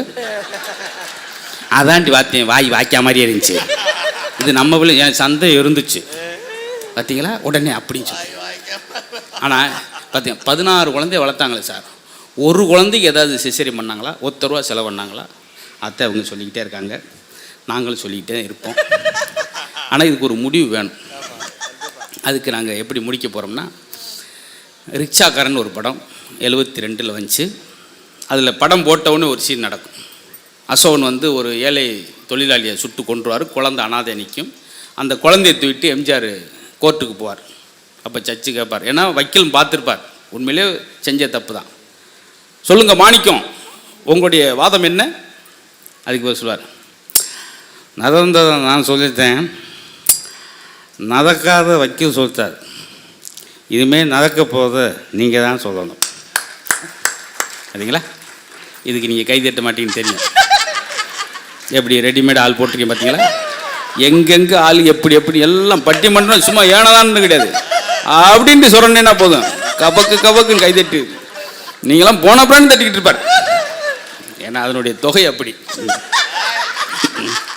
ரொம்ப பார்த்தீங்களா? அது மாதிரி இவங்க பழைய தலைமுறைக்கு நிறைய விஷயம் சொல்லிட்டாங்க, புதிய தலைமுறைக்கு சொல்லிட்டாங்க. இப்போ நான் நீ ஜி தமிழுக்கு தான் சொல்லணும், நான் புதிய தலைமுறைக்கு சொல்லிட்டேன். அப்படி கிடையாது. இப்படி இருக்கணும் சார் ரசிகன். ஒரு ரசிகன் எப்படி இருக்க வேண்டும் என்று இன்னைக்கு சொல்கிறேன் சார். ஒரு ஆள் இருந்தார், டிகே ரசிகமணின்னு சொல்லி பேர், அவருக்கு தான் பொருத்தம். அப்படி ரசித்தவர், அவரை மாதிரி ஒரு விஷயத்தை ரசித்தது யாரும் இல்லை என்ற ஒரு உதாரணம். டிகே ரசிகமணியோடைய பேரன் இறந்து போனதுக்கு கவிஞர் நாமக்கல் ராமலிங்கம் பிள்ளைகிட்டேருந்து ஒரு இரங்கல்பா வருது, ஒரு செய்தி வருது, ஒரு கவிதை. அதை படிச்சுட்டு டிகே ரசிகமணி என்ன சொல்லியிருக்கணும்? நல்ல கவிதை, தமிழ் சூப்பராக எழுதியிருக்கார், பரவாயில்ல, எனக்கு ஒரு ஆறுதலாக இருக்குன்னு சொல்லலாம்ல. என்ன சொன்னா தெரியுமா? இப்படி ஒரு இரங்கல்பா, இப்படி ஒரு கவிதை வரும் என்று தெரிந்தால் நான் இன்னும் ஒரு பேரனை கூட இழக்க தயார்னு சொன்னாங்க. தமிழ் மீது எவ்வளோ ஆர்வம் பாருங்க, எவ்வளோ பற்று பாருங்க. அப்படி வாழ்ந்தவங்களும் உண்டு. அதே போல் நீங்கள்லாம் அளவுக்கு மீறிய அதிகமான அன்பு கொண்டு நகைச்சுவையுடைய காதலர்களாக செய்தியை வாசிக்கக்கூடிய, செய்தியை கேட்கக்கூடிய மிகச்சிறந்த ஆர்வலராக இருக்கிறனால தான் எங்கள் பட்டிமன்றம் இவ்வளோ நேரம் நாங்கள் மனசுக்கு பட்டதை பிடிச்சதை பேசணும். அவ்வளோ அழகாக ரசிச்சிங்க. இப்போ பட்டிமன்றத்தை நிறைவு செய்கிற நேரம். வாழ்வின் பொற்காலம் அடிக்கடி சொல்லிட்டே இருந்தாங்க. அன்றைக்கி பார்த்திங்கன்னா தாய்க்குளங்கள் மீனாட்சி திருக்கல்யாணம் நடக்கும். மீனாட்சி திருக்கல்யாணத்துக்கு தாலி மாற்றுவாங்க எங்கள் மதுரையில். 1.5 நிமிஷம் 2 நிமிஷம் ஆகும். அப்போ அந்த அம்மா மனசு படபடண்டும், ஐயோ தாலி கலட்டி மாத்திரமே, மீனாட்சி மீனாட்சின்னு பதப்பதக்கும். 1.5 நிமிஷம் அந்த தாலியகள் மனசு உறுத்தும். அன்னைக்கு மீனாட்சி திருக்கல்யாணத்துக்கு தாலி மாத்துறப்ப பெண்களுக்கு மனசு உறுத்துச்சு. நேற்று ஒரு அம்மா படுத்திருக்கும்போது கழுத்தில் உறுத்துன்னு சொல்லி தாலியை கழட்டி அங்கே எரிஞ்சிட்டு அது பாட்டு இது வேறு அரிக்குது கழுதை போட்டு. சி நல்லா கட்டினேன் நாகலிங்க அவனும் அவன் தாலி மொகரையை கட்டிட்டு அதெல்லாம் அவனுக்குலாம் என்ன ஒரு தாலி ஒரு கேடு வசவு வேறு அவனுக்கு பாவம். இதெல்லாம் அவன் எங்கோ சொல்லுவான். அவன் பாட்டு கட்டிட்டு போயிட்டான். அவனுக்கு வசவு 1:30 மணிக்கு வசவு. லண்டனில் தூங்குறதுக்கு முன்னாடி கேளுங்க, ஆண்களுடைய கொடுமையை கேளுங்க, பட்டிமன்றத்தை அப்புறம் கேட்போம். லண்டனில் தூங்குறதுக்கு முன்னாடி மனைவி குட் நைட் டார்லிங் உடனே தூங்குறான். அமெரிக்காவில் தூங்குறதுக்கு முன்னாடி ஸ்வீட் ட்ரீம்ஸ் உடனே கணவன் தூங்குறான். ஜப்பானில் தூங்குறதுக்கு முன்னாடி மனைவி திலகாஜி கோகம் பூம் உடனே தூங்குறான். சீனாவில் மனைவி தூங்குறதுக்கு முன்னாடி புருஷன்கிட்ட. நம்ம ஊரில் மனைவி தூங்குறதுக்கு முன்னாடி கதை முட்டாட எருமாட்டு போல கதை முட்டை மானம் கட்ட உனக்கெல்லாம் ஒரு கட்டுலு சோபா நீ கேட்ட கடுக்கு உனக்கெல்லாம் நீ வேலை பார்க்குற உன் சம்பளத்தை கொண்டு வந்து கொடுக்குறதுக்கு கட்டுலு பகுமானமா போடா வெளியே வர்றா மாட்டு தொழுவத்தில் இந்த சாக்கு. ஆமாம், காலை 7 மணிக்கு எழுப்புது, அப்படியே தூங்கிட்டான் பாவம். இவ்வளோ வசவை கேட்டவன் எப்படிங்க மனுஷன்? இதுதாங்க ஆண்கள் நாங்கள் ரொம்ப வகுத்தரிச்சப்படுறோம். இதுதான் இன்னைக்கு தலைமுறை நாங்கள் இவ்வளோ சம்பாரிச்சு வந்து கொடுக்குறானே. வாங்க உட்காருங்க சாப்பிடுங்க கேட்டுரு. ஏம்மா லட்சுமி சாம்பாரில் கொஞ்சம் உப்பு கம்மி. அப்படித்தான் உப்பு நிறையா போட்டாப்புல பெரிய ஜனாதிபதி ஆக போறாக்கும். சைக்கிள் ஓட்டுறவனுக்கு போகக்கூடாது இவ்வளோ உப்பு. சரி சைக்கிள் ஓட்டுனா உப்பு கேட்கக்கூடாதா சார்? என்ன சார் பெரிய அவன் சப்புன்னு போயிடுச்சு வாழ்க்கை. ஒரு உப்புல சப்புன்னு போயிடுச்சே. டாக்டர்கிட்ட போகிறேன், காலை ரேஸ் அப்படி கொஞ்சம் இழுத்து போனேன். டாக்டர் வாங்க சார் வாங்க. சண்முக சுந்தரம் சார் உட்காருங்க. என்ன காலை இழுத்து வரீங்க? கொஞ்சம் கால் வலி சார், 5 நாளா கால் வலின்னு நீங்கள் ஒரு ஆளாக வந்திருக்கீங்களே, கூட சம்சாரத்தையும் கூட்டு வரணும். என்ன எதுக்கு தலைவலி வேற? பத்தியா சார் அவன் நிலைமை யோசிச்சு பாருங்க. சாப்பிட்டுக்கிட்டு இருக்கான், கூப்பிட்டேன் மரகதம் என்னங்க ஆமாம் உட்காரு. நம்மளுக்கு கல்யாணம் எத்தனை வருஷம்? 40 வருஷம் இருக்குங்க. கை கொடுமா. 40 வருஷத்தில் இன்னைக்கு உன் சமையலில் நல்ல ஒரு மாற்றம் தெரியுது. என்ன சொல்கிறீங்க? உங்களெல்லாம் கருப்பு முடியாக கிடக்கும், இப்போ வெள்ளை முடியாக கிடக்கும். எடுக்கிறதுக்கு கொஞ்சம் ஈஸியாக இருக்குது. அவன் வேதனையை பார்த்தீங்களா சார்? இதைத்தான் சொல்கிறோம். அதான் உன்ட்ட கேட்டாங்க, நாகலிங்கம் ஐயா காட்டுக்குள்ளே உங்கள் மனைவியும் உங்கள் மாமியார் வர்றாங்க. எதிர்த்தாப்பில் பெரிய காட்டெருமை வருது. நீங்கள் உங்கள் மனைவியை காப்பாற்றுவீங்களா உங்கள் மாமியாரை காப்பாற்றுவீங்களா? அவங்க சொன்னால் நான் காட்டெருமை எப்படியாவது காப்பாற்றுவேன் சார். ஏன்னா இது ரெண்டு அது அமைக்கிறங்க. காட்டெருமை அமுக்குறீங்க ஒரு குடல் நல்ல குடல்றி சாமர்மா விழுந்துடாது பார்த்தீங்களா? ஏன் அவங்க விழுந்து வந்துச்சிருக்கிறாங்க? அவங்களுக்கு 200 ரூபா கூட. சும்மா நீங்கள் நினைக்கலாம் நகைச்சு எப்படி பண்ணுறாரு 100 நகைச்சுவில் 200 ரூபா அந்த அளவுக்கு பண்ணியிருக்கோம். எல்லா இடத்துலையும் நீங்கள் நினைக்கிற மாதிரி கிடையாது. ஆமாம் ஆமாம் ஆச்சரியமாக இருக்கும் சார். ஏன்னா எல்லாரும் தொழில் ரீதியாக இருப்பாங்க. நீ தமிழ் வாத்தியார் அவர் ரீதியாக தமிழோடு ஆரம்பித்தார். எங்கள் ஊர்லேயும் கோயில் திருவிழா வச்சுருக்கோம்னு சொல்லி நன்கூட கேட்டு போனோம். தமிழ் வாத்தியார் சார் ஒரு நல்ல தொகை எழுதுங்க. அவர் வாங்கி குறுந்தொகைன்னு எழுதினார். நாங்கள் குறுன்னு பார்த்துக்கிட்டே இருந்தோம். தமிழ் வாத்தியார்கிட்ட இருந்து நன்கூட வாங்க வந்தது. ஐயா அப்படி இல்லை சார், ஒரு 200 300 எழுதுங்க சார். அவர் வாங்கி அக 400 புற 400 நீங்கள் 200 கட்டிங்க 400 எழுதிருக்கேன் அப்படின்றார். கும்பிட்டுட்டு அப்படியே வெளியே வந்தோம். மாற்ற முடியாது சார். இப்போ முடிக்கணும்னு சொல்கிறேன், முடிக்க மாட்டேங்கிறானையா. திடீர்னு டாக்டர் தூக்கிட்டு ஓடியாந்து தெரியும். 10 நிமிஷம் வேஸ்ட்டாக போயிடும். அந்த உட்கார சொல்லி ஏன்னா நான் ஒரு வார்த்தை சொன்னேன், சிரிப்புக்கு நேரம் ஒதுக்காதவன் மருத்துவருக்கு நேரம் ஒதுக்கிறான். உண்மை நான் கண்ட வரைக்கும் தான் சார். இக்கிகை அப்படின்னு ஒரு புத்தகம் நீங்கள் போய் தைசீது உள்ளே வாங்கி படிங்க, இருக்குது, நான் பார்த்தேன். சிறந்த ஒரு புத்தகம். ஜப்பானியர்கள் வாழ்க்கை முறை. 110 வயசு சர்வசாரமாக வாழ்கிறாங்க அப்படின்றத அந்த இக்கிகாய் புக்கில் நீங்கள் பார்க்கலாம். சிறந்த தன்முனைப்பு தன்னம்பிக்கை புத்தகம் எதுன்னா அதுதான். ஒரு தீவில் 75 வயசில் குழந்தை பெற்றுக்கிறாங்க. 75 வயசில் அவர் என்ன தெரியுமா, அவருக்கு ஓல்டேஜில் அவருக்கு கிடையாது. 75 வயசாக யங்ஸ்டர். அந்த தீவில். அப்படின்னா எப்படி ஆரோக்கியம்? என்ன காரணம் தெரியுமா? ரொம்ப சிம்பிள். நண்பர்கள் உட்காந்து சந்தோஷமாக சிரித்து மகிழ்கிறார்கள், கதை பேசி. அவ்வளோதான். எதை பற்றி? நாளைக்கு வாழ்க்கை பற்றி நினைக்கல. கடந்த காலம் என்பது உடைந்த பானை, வருங்காலம் என்பது மதில் மேல் பூனை, நிகழ்காலம் என்பதுதான் கையுள்ள வீணை என்பதை ஜப்பானியர்கள் தெரிஞ்சு வச்சனால தான் உலகத்திலே அதிக ஆண்டு காலம் வாழ்பவர்கள் ஜப்பானியர்கள். அதற்கு காரணம் எதை பற்றியும் கவலைப்படாமல் மகிழ்ச்சியாக இருக்கிறார்கள். அதற்கு ஒரு பாயிண்ட் இப்போ நான் சொல்கிறேன். 95 வயசு வேணுன்றவங்க இந்த பாயிண்ட்டை மட்டும் தயவுசெய்து நோட் பண்ணிங்க. ஏற்கனவே யூடியூப்பில் பார்த்துருந்தா கூட கொஞ்சம் புதுசாக கேட்குற மாதிரி கைதட்டிருங்க. நீங்கள் அப்படித்தான். அப்புறம் 300 ரூபா இழந்திருப்பாங்க. கல்யாணம் பண்ணுறதுட்டு ஒருத்தர் வெளியே வரேன், தன்னுடைய 2000 ரூபாய் செருப்பை காணாம், கோவம் கொப்பளிச்சிட்டேன். கல்யாணம் விட களவாணி போய் விடாய, செருப்பு கூட நல்லா இருப்பானா, நாசமாக போயிடும். அப்படி ஓன்னு பேச பேச அந்த செருப்பை எடுத்துகிட்டு போனவனுக்கு பாதிப்பு இல்லை, இவனுக்கு தான் பட்டக்கு பட்டக்கு பட்டக்குன்னு இதே துடிச்சு பைக்கு வெளியே வந்துட்டு உள்ளே ஓடுது. எதுக்கு அவ்வளோ கோவம்? இந்த இடம் தான் முக்கியமான இடம் சார். மருத்துவர் சொல்கிற விஷயம் தயவுசெய்து நோட் பண்ணிக்கோங்க. 95 வயசு உங்களுக்கு நோய் நொடி இல்லாமல் வேணும்னா இதை நினச்சிக்கோங்க. அதே கல்யாணம் எடுத்துட்டு ஒருத்தர் வெளியே வரான், தன்னுடைய 2000 ரூபாய் செருப்பை காணாம், பதறல ஆர்ப்பாட்டம் பண்ணல, ஒத்த வார்த்தை சொன்னால் பேனா அந்த எழுதிக்குங்க. என்ன சொன்னா தெரியுமா? கல்யாண மண்டபத்து வெளியே நின்று, உள்ளே ஒரு ஜோடி இணைந்தது, வெளியே ஒரு ஜோடி பிரிந்தது, நன்றி வணக்கம், ஹலோ சேராட்டோ பிடிச்சா 7 மினிட்ஸில் வீட்டில் இறங்கிட்டேன். ஒரு நோய் வராதே. அன்னைக்கு ஒரு கல்யாணம் எடுத்துட்டு வெளியே வந்து செருப்பை போறேன், ஹலோ, அது நான் பார்த்து வச்சிருக்கேன் அப்படின்னா, யோ ஏன் செருப்புடா, அப்படியா, அப்போ போட்டு போங்க. செருப்பு ஒருத்தையும் பார்த்து வச்சிருக்கேன் சார்.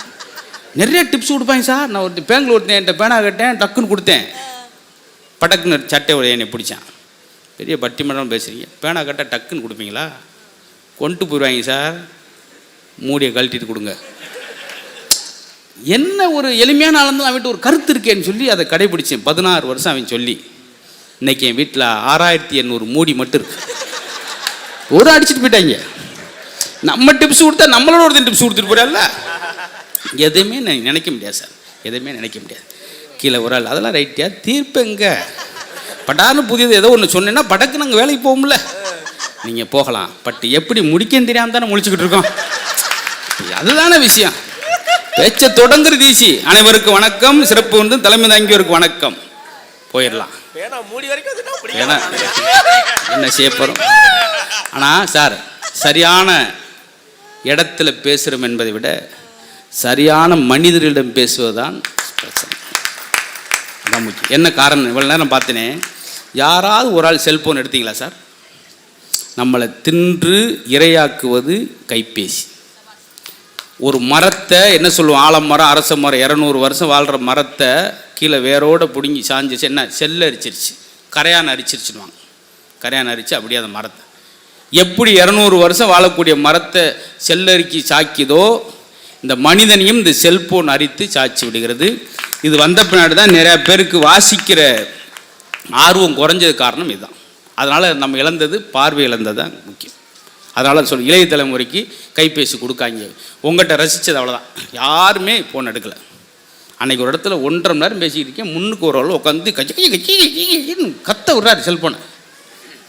நான் பேசுகிற கேட்டுக்கிட்டு இருக்காரு சார். அதில் என்ன இந்த ஜோக்கை விட்டீங்கண்ணே, கஸ்தூரி பாய் ஜோக்கு என்ன முத்தண்ணே, இதை சொல்லுங்கண்ணே, என்ன இந்த யானை ஜோக்கு விட்டுட்டீங்க? ஓ யானை கேனண்டி ஏயா, நான் தான் சொல்லிக்கிட்டு இருக்கேன் இல்லையா, நேரடியாக பேசுமா அதை கேட்க வேண்டியானாங்க. எனக்கு ரொம்ப நெருக்கடி. இந்த இப்போ வரும்போது அருகில்ட்டு வரும்போது ஒரு டீ சாப்பிடணும்னு ஒரு கடையில் இறங்கினேன். டீ தான் சார் குடிச்சிக்கிட்டு இருக்கேன். 2 பேரும் அங்கிட்டு போனவன், ஏய் அவன் தான்டா, ஏய் இவன் தான்டா, ஏய் அவன் தான், 1/2 மணி நேரம் ஆச்சு எவன் தான்டான்னு சொல்லாமலே போயிட்டான் சார். எனக்கு ஒரே ஒரு பதட்டம், என்னதான் அவன் சொல்ல வந்தான், எதுக்கு வந்தாங்க, கடைசி வரைக்குமே சொல்லாம். இது மாதிரி குழப்பம் இருக்கும். இப்போ பாருங்கள் சார், இன்றைக்கி நீங்கள் நிம்மதியாக தூங்க போகிறீங்க, உங்களை வச்சு நாங்கள் நிம்மதியாக தூங்க போகிறோம். ஆக இந்த பெரியவர்கள் ஒரு இடத்துல உட்காந்துருக்காரு, அந்த பக்கம் வந்தவன் முடிக்க போகிறேன், வந்தவன் கேட்குறேன் அவர்கிட்ட, பெரியவரே அந்த பக்கத்து ஊருக்கு அரசுப்பட்டிக்கு போகிறதுக்கு எவ்வளோ நேரம் ஆகும்? அமைதியாக இருந்தார். ஐயா உங்களை தான் கேட்குறேன், அந்த பக்கத்து ஊருக்கு போகிறதுக்கு எவ்வளோ நேரம் ஆகும்? கேட்கல. சரி கொஞ்சம் காது கேட்காது. பக்கத்து ஊருக்கு போக எவ்வளோ நேரம் ஆகும்? ஆகும் ஆகும் எக்கோவில் பேசியிருக்கான். ஒன்றும் டோட்டலாக சுவிட்ச் ஆஃப் ஆயிட்டானே மனுஷன். சரின்ட்டு விறுவிறு நடத்தான். தம்பி 47 நிமிஷம் ஆச்சு. 47 நிமிஷம் ஆகும்பா. திரும்பி பார்த்தேன், இன்ன வரைக்கும் ஓட்ட தானே கேட்டேன், அப்பெல்லாம் சொன்ன போன பின்னாடி சொல்கிற தம்பி உன் நடையின் வேகத்தை வச்சு தானே தம்பி எவ்வளோ நேரம் ஆகும்னு நான் சொல்ல முடியும். இதான் சார் படிப்பறிவு வேறு அணுவறிவு வேறு. அது இவங்களிடம் இருந்தது. இன்றைக்கெல்லாம் நம்ம வயல் வாழ்வு கேட்குறோம், டிவியில் உட்காந்து சொல்கிறாங்க. ஆனால் 200, 500, 1000 வருஷத்துக்கு முன்னாடி நம்ம தமிழன் கண்டுபிடிச்சது பாருங்கள். ஒன்றுக்கு பயிர்களுக்கு இடையில் எவ்வளோ இடைவெளி இருக்கணும். கரும்பு கடையில் நெல்லு கடையில் நத்த போகிற அளவுக்கு இடைவெளி இருக்கணும். வாழைக்கு இடைவெளி எப்படி இருக்கணும்? வண்டி போகிற அளவுக்கு இருக்கணும். கரும்புக்கு எப்படி இருக்கணும்? நரி போகிற அளவுக்கு இருக்கணும். ஒன்றுக்கும் இது என்றைக்கா மறைக்குமா சார்? மறக்குமா? போல அழகழகா விஷயம். அவர்கள் உழைப்பு வேறு சார். அவங்களுடைய இட்டுக்கு நிறைய நம்ம கற்றுக்கிற வேண்டிய நிறைய விஷயம் இருக்குது. இன்ன வரைக்கும் உலக நாடுகளில் அதெல்லாம் சொன்னால் ரொம்ப நேரம் போயிடும். பெருமையாக சிறப்பாக நினைக்கிறது நம்ம இந்தியா ஏழை நாடாக இருந்தால் கூட மிகப்பெரிய வசதியான பணக்கார நாடு. கலாச்சாரம் எடுத்துக்கிட்டால் அது இந்தியர்கள் மாதிரி வாழணும், ஒருவனுக்கு ஒருத்தி என்று வாழணும்னு சொல்லி ஏழை நாடாகிய நம்மகிட்டேருந்து ஒரு கல்ச்சரை வாங்கிக்கிறாங்க பார்த்தீங்களா. அதை நம்மளுக்கு விட்டு சென்றது இந்த தலைமுறை சார். இந்த தலைமுறைக்கு முன்னாடி இருந்த நம்முடைய பழைய தலைமுறை. இந்த தலைமுறை நம்ம எதுவுமே சொல்லலைன்னு அவங்க நினைக்க வேணாம். அறிவாற்றல், அறிவு ஜீவிகள் பிரமாதமாக. நம்மளாம் 1 வேர்டு கொஸ்டினுக்கு ஒரு வரி எழுதுவோம். ஆனால் இன்றைக்கெல்லாம் 1 வேர்டுக்கே 13 எழுதுக. கஸ்தூரிபாய் குறிப்பு எழுதுக. காந்தி மனை நோட்டால் 1 மார்க் கிடைக்கும். ஆனால் அவனுக்கு சுத்தமாக தெரியல, பிரிச்சுட்டான் 13 பக்கம்.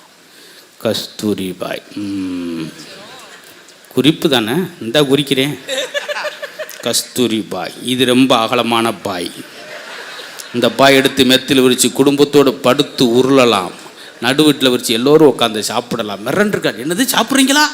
அடுத்த வகுத்த திருப்பி அங்கிருந்து ஆரம்பிக்கிறான். கஸ்தூரிபாயின் வகைகள்: ஓலப்பாய், தார்பாய், நார்பாய், ஆஃபீஸ் பாய், ஸ்கூல் பாய், ரூம் பாய். வேர்த்துருச்சு அவருக்கு. என்னையா பாயை கிழிச்சிக்கிட்டே போகிறான், என்னதான் சொல்ல வர்றான். கடைசி பாயிண்ட திருப்புறார், அங்கிட்டு தான் போகிறான். கஸ்தூரிபாய் வாஜ்பாய் விட பெரியது. அவருக்கு ஹெச்எம்முக்கு படபடன்னு ஆயிடுச்சு. என்ன சார் இப்படி பண்ணியிருக்கான் சார்? நான் வேலையை ரிசைன் பண்ணி பேசாமல் விருதுநர் பஸ் ஸ்டாண்டில் இழந்த போல வியாபாரம் பார்த்து பொழைச்சிக்கிறேன் சார். அவர் போன கட் பண்ணியா, உனக்காவது பரவாயில்ல 13 எழுதியிருக்கான். எனக்கு ஒரே வேலை குழப்பிருக்காயா. என்ன சார்? கஸ்தூரி பாய் எல்லாம் கேள்வி ஓட்டிருக்கியா? நான் அதை யார்கிட்ட போயா கேட்பேன். ஏயா என் ஜனவை கெடுக்கிற நீ போயா, எங்கிட்டாவது போய் தொலையா அப்படி. இதுதான் சார் இக்கரைக்கு அக்கறை பச்சை. நீங்கள் நினைக்கலாம் அந்த என்ன அப்படின்னா 2க்கு வித்தியாசம். புதிய தலைமுறை ஒன்றும் ஒரு 50 வருஷம் 60 வருஷம் வித்தியாசம். அதுக்குள்ளே எவ்வளோ மாற்றங்கள் வந்திருக்கு. அறிவு ஜீவிலாம் பார்த்தீங்களா? எல்லாத்துக்கும் நாங்கள் ஒரு 8 மணிக்கு மேலே போனால் ஒரு ஊருக்கு அட்ரஸ் கேட்க முடியாது. நான் கேட்டேன் பார்த்தீங்களா அப்படி சொல்கிறாங்க. இருந்தாலும் நான் வள்ளுவர் குறள் 100வது அதிகாரத்தில் ஒழுக்கமுறை வச்சான்னு சொன்னேன். அந்த ஒழுக்கம், பண்பாடு, கலாச்சாரம் ரொம்ப உயிர்ப்போடு இருந்தது. உலக நாடுக்கு முன்னுதாரணமாக இருந்தது. நம்ம பழமையான தலைமுறைகள் அவர்கள் விட்டு சென்ற கல்ச்சர். அந்த காலத்தில் விவேகானந்தரை ஒருத்தர் சொன்னீங்களே, 100 இளைஞரை என்னிடம் கொடுங்கள் என்று கேட்டார் விவேகானந்தர். ஆனால் இன்றைக்கி 100 இளைஞரை கொண்டு வரோம். ஒரு விவேகானந்தரை கொண்டு வர முடியுமா? அது பழைய தலைமுறையால் மட்டும்தான் முடியும். எல்லாரையும் படிக்க வச்சாரே, தாம் படிக்காமல் காமராஜர், அவர் மாதிரி ஒரு ஆளை இப்போ நீங்கள் கொண்டு வர முடியுமா? எவ்வளோ திரும்புறவுக்கெல்லாம் அவ்வளவு மனிதர்கள். வாடிய பயிரை கண்ட வள்ளலார் பயிர் வாடியதுக்கே வாடியிருக்கார். இன்றைக்கி உயிர் வாடினா அந்த பாட்டுக்கு அதை பற்றி கண்டுக்கிட்டு திடீர்னு ஆக்சிடென்ட் 15 பேர் காலி. 15 பேர் தானாக்கும். நேரத்தில் ஸ்பாட்டில் 23 மாப்பிள்ள அப்படின்னு பொறுக்காட்சி மாதிரி. அது ஒரு ரசனைக்குள்ளாக்கிட்டேன். அதில் ரொம்ப வெகுளித்தன்மையான ஆரோக்கியமான வாழ்க்கை, அழகான வாழ்க்கை இருந்தது. முன்னோர்கள் வாழ்ந்தது. அவர்கள் விட்டு சென்ற ஒரு சில விஷயங்களை கடைபிடித்தாலே இன்றைக்கி பார்த்தீங்களா, சின்ன பசங்க இந்த திருவள்ளூரில் பாருங்கள், 3 கோடி ரூபா இன்சூரன்ஸ் தந்தைக்கு. அதனால் அப்பா வேலை பார்க்கும்போது இறந்துட்டார்னா அந்த அரசு பணி பையனுக்குன்னு சொல்லி 2 அண்ணன் தம்பியை ஒன்றா சேர்ந்து திருவள்ளூரில் விஷமிக்க ஒரு கட்டுவிரியன் பாம்பை கொண்டு வந்து பெட்டில் போட்டு அப்பா கழுத்தில் கடித்து அங்கேயே சாகுறார். இது எதனால் வந்துச்சு சார்? உலகத்திலே நான் ஒரு தொடக்கத்தில் ஒன்று சொன்னேன். சூப்பர் ஸ்டார் யார்? தான் பையன் ஸ்போர்ட்ஸுக்கு ஒரு ஷூ கேட்குறான்றக்காக தான் பிஞ்சு ஒன்று செருப்பை தச்சு போட்டுட்டு அவனுக்கு 2000 ரூபாய்க்கு செருப்பு வாங்கி கொடுத்து நடக்க விட்டு அழகு பார்க்குறவர் அவர் தந்தை.